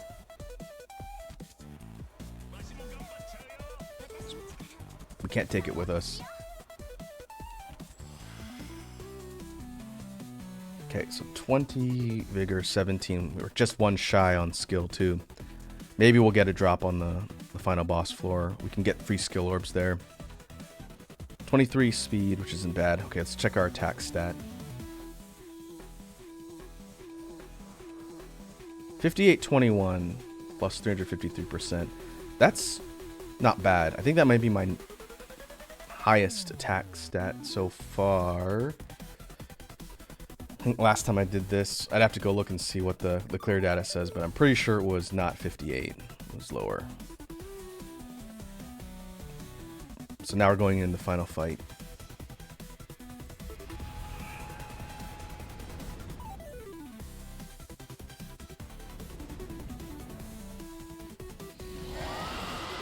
And for folks who've never seen this before, this is the final boss and main antagonist of the game. This is Goma.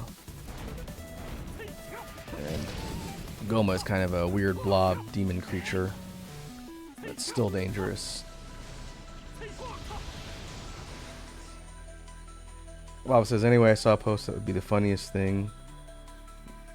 You saw Sonic become King Arthur and beat a genie. Now prepare for a brand new adventure of biblical proportions.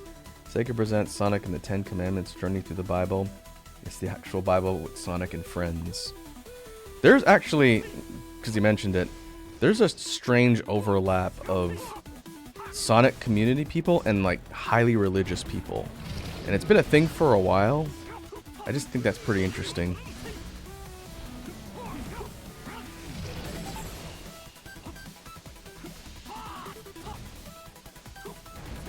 And I don't mean people who think of Sonic as a religion. I mean people who are religious that like Sonic. Just for clarification there. I'm not going to judge. I'm not a religious person personally, but if it works for you, it works for you. That is not the most questionable thing I've seen from the Sonic fandom by any stretch at all.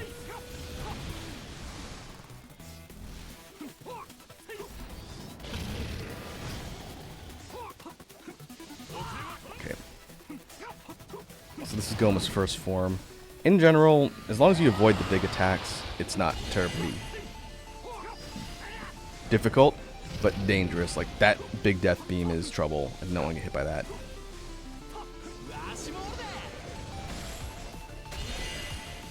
But we'll get the shield down, then throw Assemble.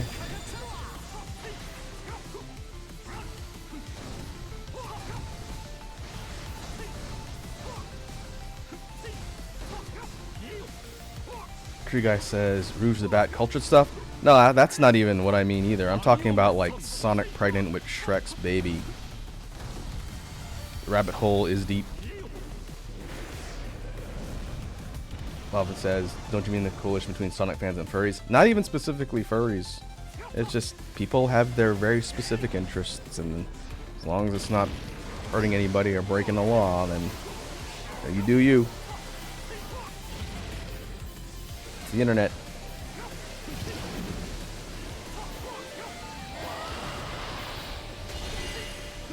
Okay, so we got this thing almost down completely in the first phase. That's good. Second final phase has, I think, a higher HP pool in general, but our DPS, I think, should sustain. That's good.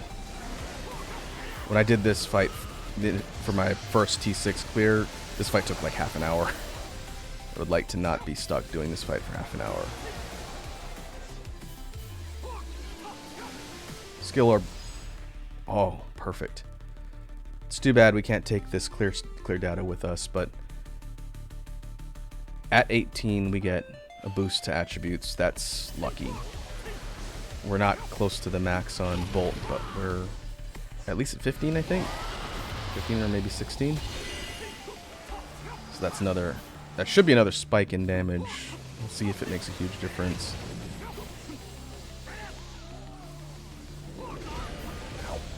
Good.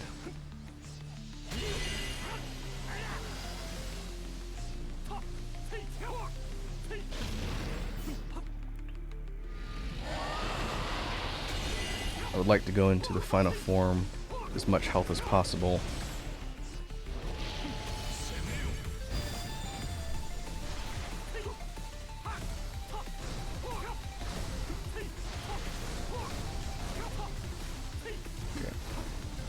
Alright, we got it.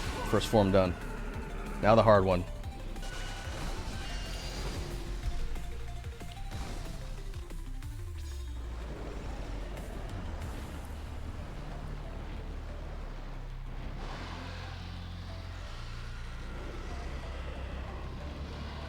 Okay, when you take out all three of the thorns in T6 run, now you get boss's true final form, Ruinous Goma, which is a little bit different from the non-red version that you fight normally without having this mode unlocked.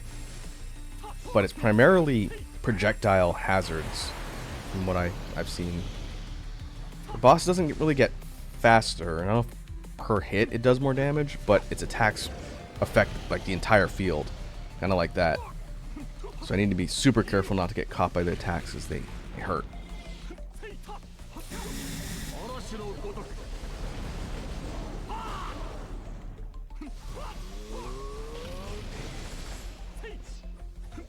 And this is kind of an attrition fight, but that is definitely another really dangerous attack. That took like 40% of my health.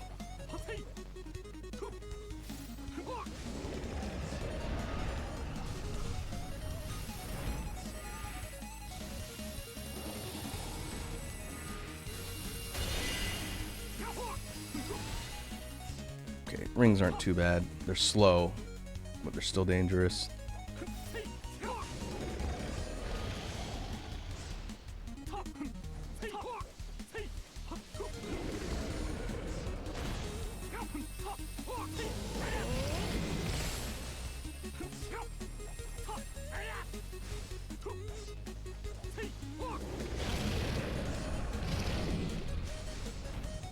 Most of the attacks like that can be avoided just by getting out of range.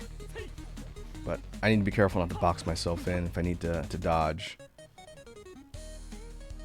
Defense up, take that. Like that move specifically is trouble.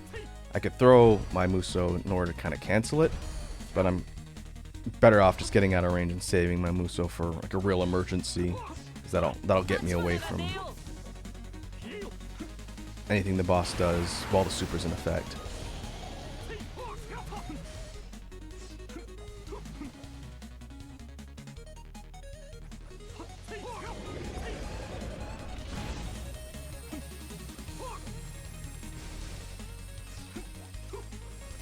The real question is, how much damage am I going to be able to do once the shield breaks?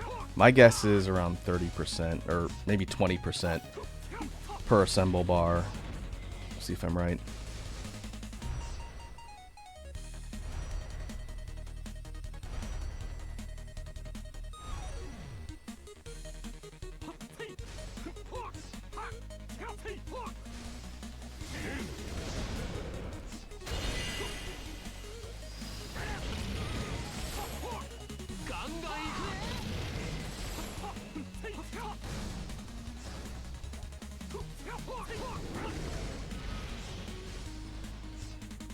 Fortunately, I think we're maxed out on speed, right? Are we at like 22? The evasion cooldown is pretty much instant. It's not 100% free, but it's fast. So if I need to, I can kind of zip out of the way. But it's not going to get me away from everything if the boss does one of the big range attacks.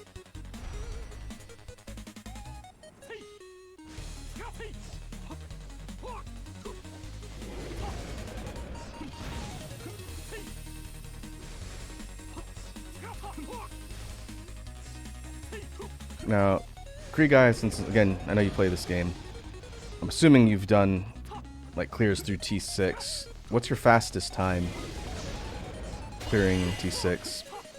My best time is like an hour or something, I think. We'll see it if I beat this, because my save file for Hayabusa was the one T6 clear I've done.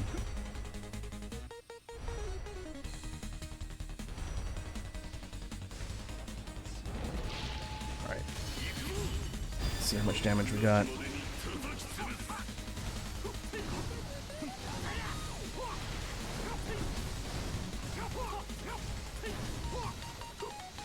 Okay, that's not terrible. That's about 25% before the shield comes back. Free guy says hour and 10 minutes. Okay. Yeah, that's I think on par with what I got. We'll see. I know if you build right, you can get that time down considerably, but I don't have Transcendence or even weapons on a lot of the cast, so that's probably what's making it harder to get that time down.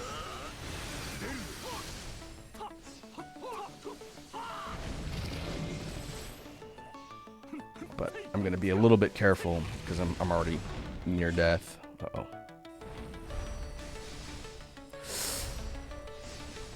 Caught by the shockwaves.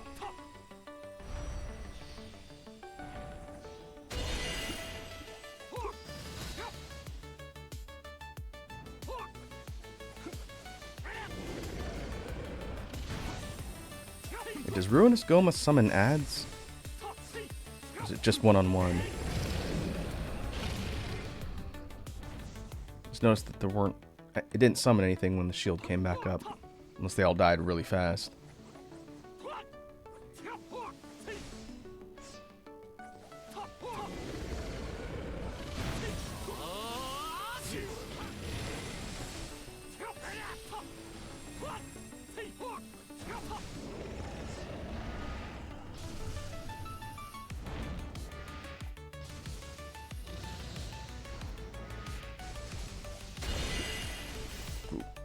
Ran right into the ring of death.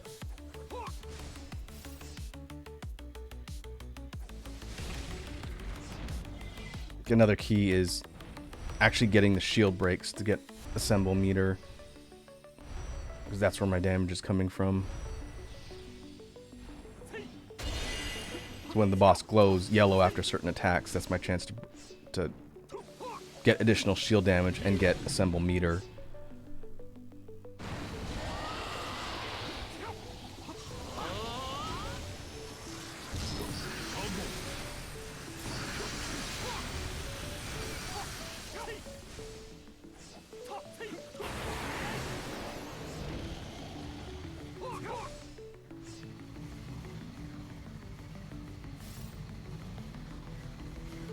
Tons of hazards. Oh, speed. I didn't see that over there.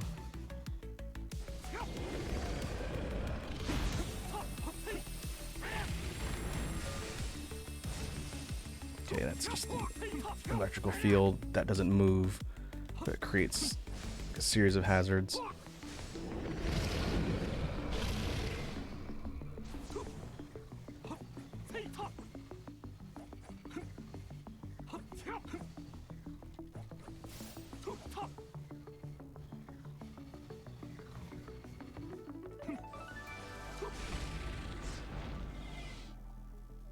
That's fine. Just need to watch for when the beams stop moving.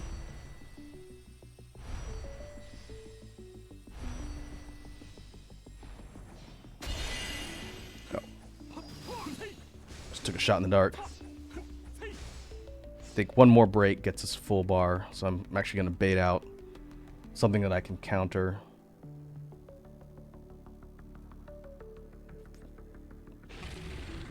Okay, that's fine.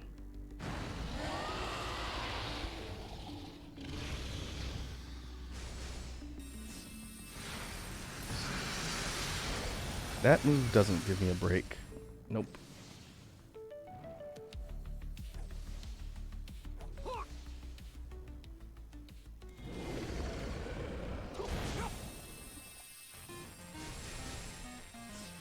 I'll do something I can actually break. Nope. That doesn't work either, I don't think. Nope.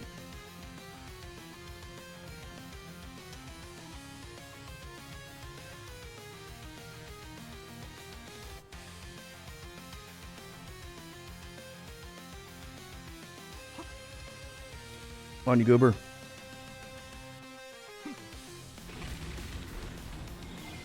Okay, alright. That'll do, so you need to time it right.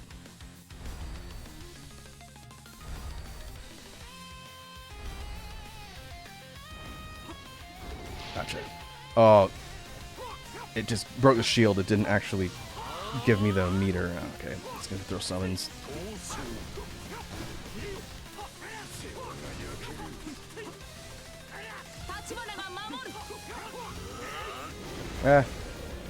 Not probably as much damage as Assemble would have. Oh, there's the ads.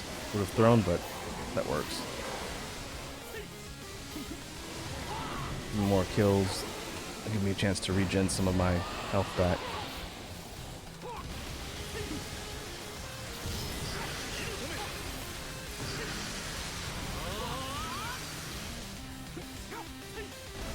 Okay, at least we're out of red.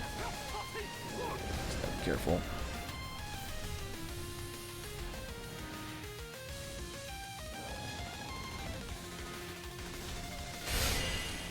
Oh, almost stopped right inside the ring. That would be a really annoying way to take damage. Those attacks are so easy to telegraph and read.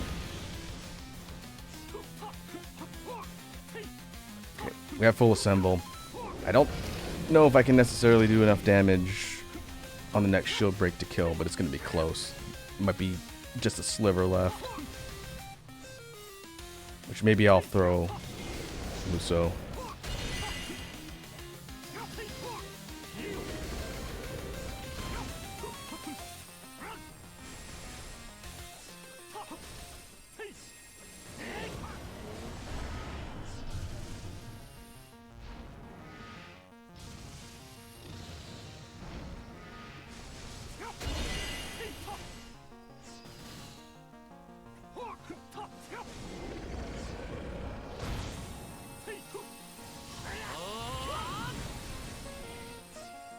Okay, get out of range.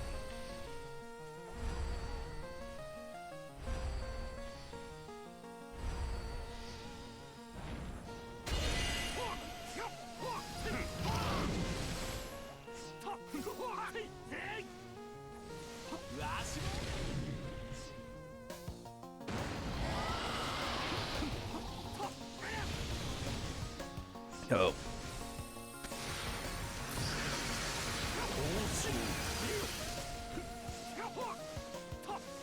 Okay, almost there.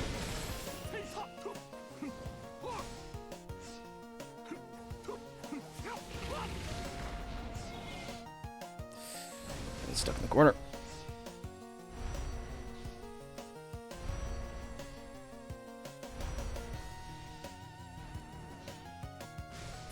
Not fast enough.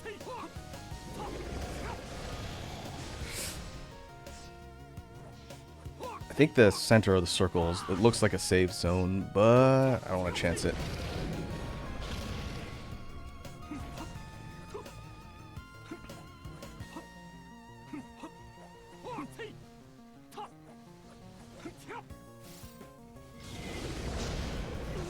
Ah. I got greedy.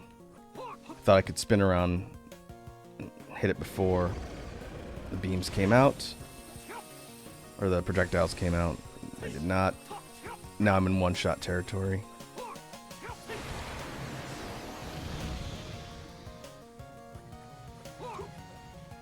Okay, now we're going to play ultra conservative. I do not want to lose this run. But it has happened before. First time I got this far in T6. I died right at the end. Got pinned by a couple things. And was a bit salty. Wasn't on stream though.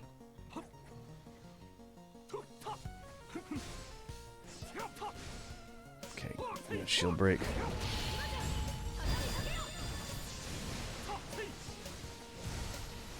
I think the Super Muso and Assemble is still only gonna get me like a little okay, we're gonna try it.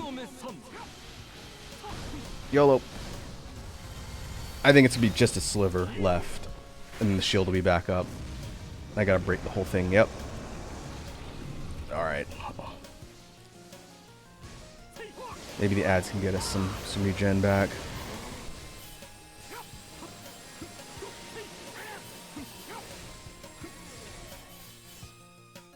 I think I need to be like around 90 or 80 to be out of one-shot range. So that didn't really do me a ton of favors.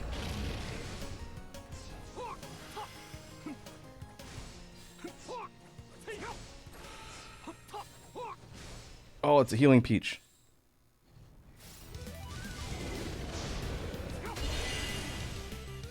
Okay, I still don't know if that's safe, but safer.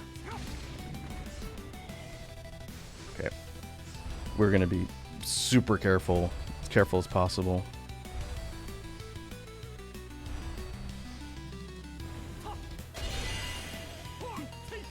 If we can break the shield, then we win.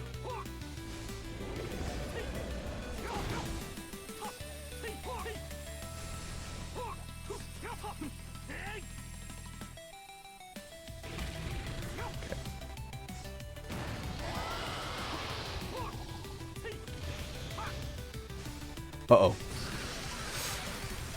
I almost dodged exactly the wrong way, and that would have been game over, I'm pretty sure. That hit me. Okay. That might have been my one absolutely lucky screw up.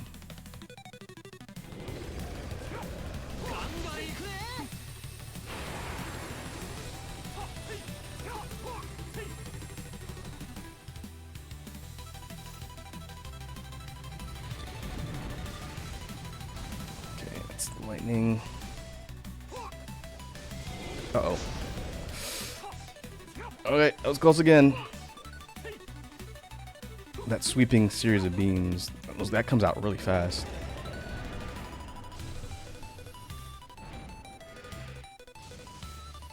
Tree guy says if you can dodge a wrench, you can dodge a laser. Oh yeah, no problem.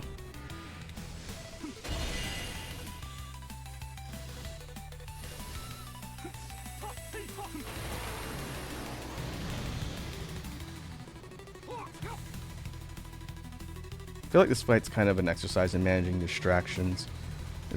One by one, the attacks aren't terribly difficult to deal with, but when a lot of stuff starts popping up on the field and you got to make sure you don't dodge one thing right in the path of another, that's when it gets tough.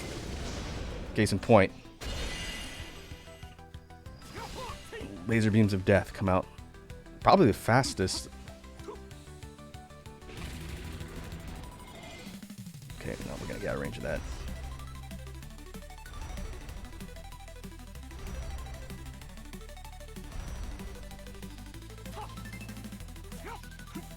Nope, not quite fast enough. I almost dodged into the little rippling shockwave too. That would have been bad. I think a couple times I almost got clipped by the laser. I was like mid-summon too, which I need to be really careful. Alright, we're gonna play it safe. Just not get too close.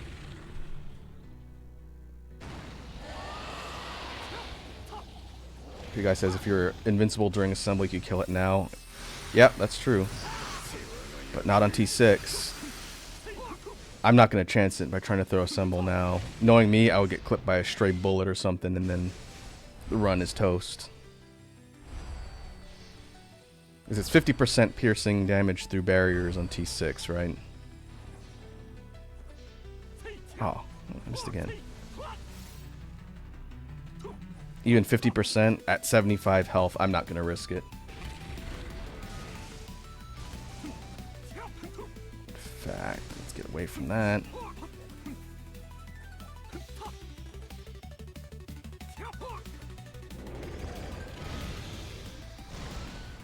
Well, I gambled on that seriously because I had no guarantee that that spot was safe. It was bare, so I assumed. If not, then that would have been the run too.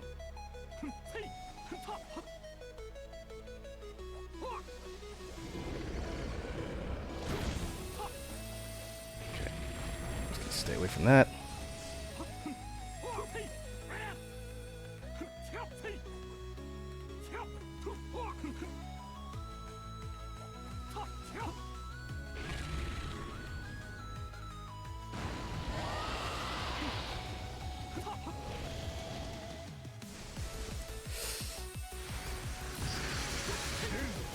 Don't dodge into the beam of death. Alright, we got him. Oh, what a sweat. 75, I was down to like 40. Good lord. Okay. T6 clear.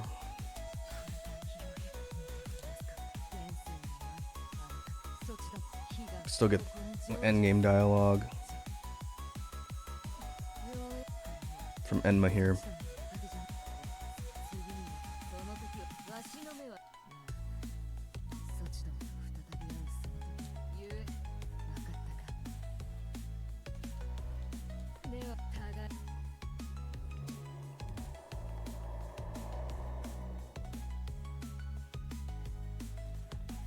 Okay, we can see our final stats once we get past the little credits here.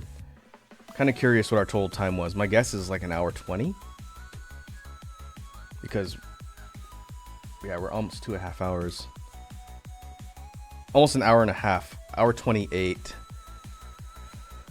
47k in embers, which isn't bad. Overall team power wasn't that high. 4.1 million. maxed out vigor, maxed out skill, maxed out speed. Well, it would have been easier if we had more points in charm, I think. But 5870 in total attack damage. That's, again, highest I think I've gotten so far. So now we get our bonuses for completing that, which is good. Record of Sin, cumulative level up. 50k. And we got some weapons out of that, so definitely worthwhile. But man, that was a little stressful towards the end. I got lucky. Okay. Previous clear with Hayabusa. Yeah, okay, this is one I was talking about. Interestingly enough, this one, total attack strength was 3,500. So like half. Almost half. But maxed out vigor, not maxed out skill. Huh. Overall, this is not as good of a run. Just looking at the breakdown of emblems.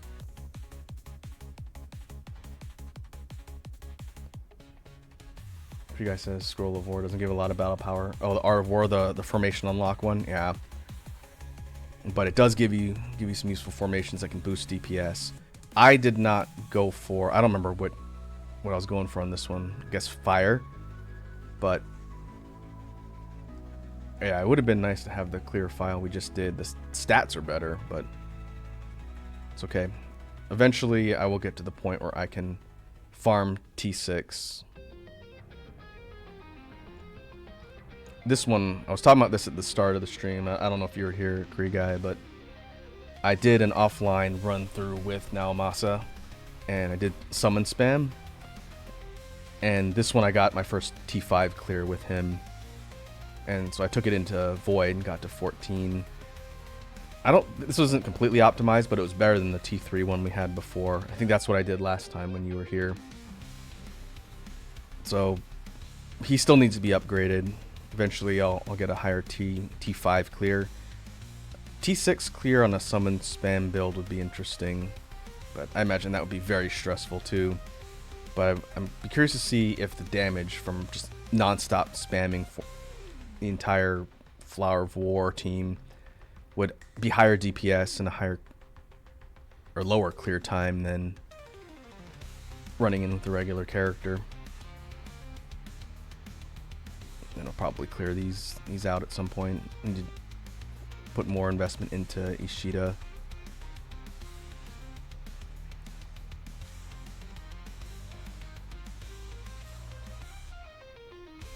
Alright, we picked a bunch of weapons. 3? Run? That's pretty good. You guys says sort of blinds yourself, so kind of working against you sometimes. Yeah, I could foresee that being a problem against Ruinous Goma when there's a lot on screen, and you need to be aware of where all the projectiles are. So if you're just spamming summons and you can't see, you can easily step onto like a stray fireball or something. But I'd be curious to test it, because summon spam's fun. It forces you to think differently when you play. But, okay, going back to the training hall. I have 2 left. Slay training and summoning training. I'll probably get these done off stream, since I almost like to just take Hayabusa in there and try and clear it quickly on T5. There's only two runs I've done T6 clears. So I guess I have beaten Ruinous Goma more than once, after not counting the one we just did. Once for the regular mode, and then I did speed training. This is with Hayabusa and that speed Record of Sin. But I can't see what the results were because you can't save those. Eventually, I don't know when, but eventually I want to clear all these on T6. But I think I want to have the cast upgraded to make that easier first. Right now I just care about getting through T5, getting the cumulative level unlocks. Because right now we should be at 730. I clear those last 2 trainings at tier T5, then that gets us a maximum cumulative level of 750, which is just speed, I think. But we're making progress. I will see what else I can get upgraded between now and the next time I stream this. I don't know if it's going to be every single week, but we'll see. I do like playing this game and talking about it. But we will go ahead and call that here. And expect that T6 run to be an hour and a half. I was hoping it'd be like an hour and change, but hopefully watching me sweat profusely trying to squeak out a win was amusing. But let me see who is online that we can raid.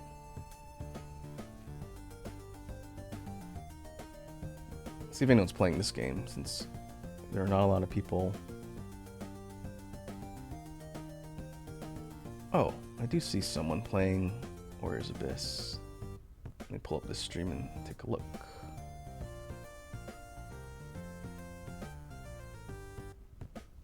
That is not pulling up the stream.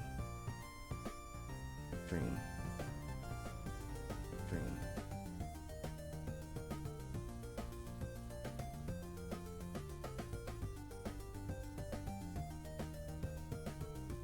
Alright, give me 1 second. Let me take a look at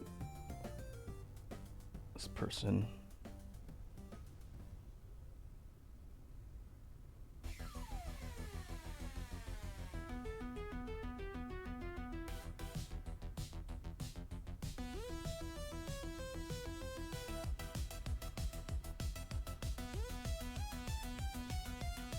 Okay, I don't know anything about this particular streamer, but they're playing through the game. I don't know how much they've unlocked, but we can go take a look. So let me go ahead and queue up, see if the raid will work. Let me pause the BGM so I can hear myself. And we will go to outro.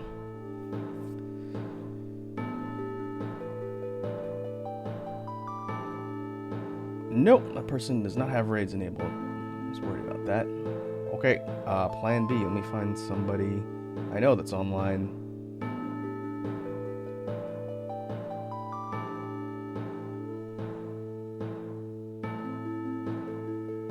Alright, I see Dat Blue's online. He is currently playing Factorio again, which is good coincidence because on Wednesday, around the same time, maybe 4:30 PST, I will be streaming more Factorio. So it's a different vibe compared to Warriors Abyss, but if you want to see me talk endlessly about a technically complex game about factories, then feel free to stop on by. In the meantime, thanks to all the folks who came by and hung out. Shoutouts to Wazzy and the Toxicure crew for the raid. Now, let's go see how Blue's doing, and I'll catch you folks in the next one.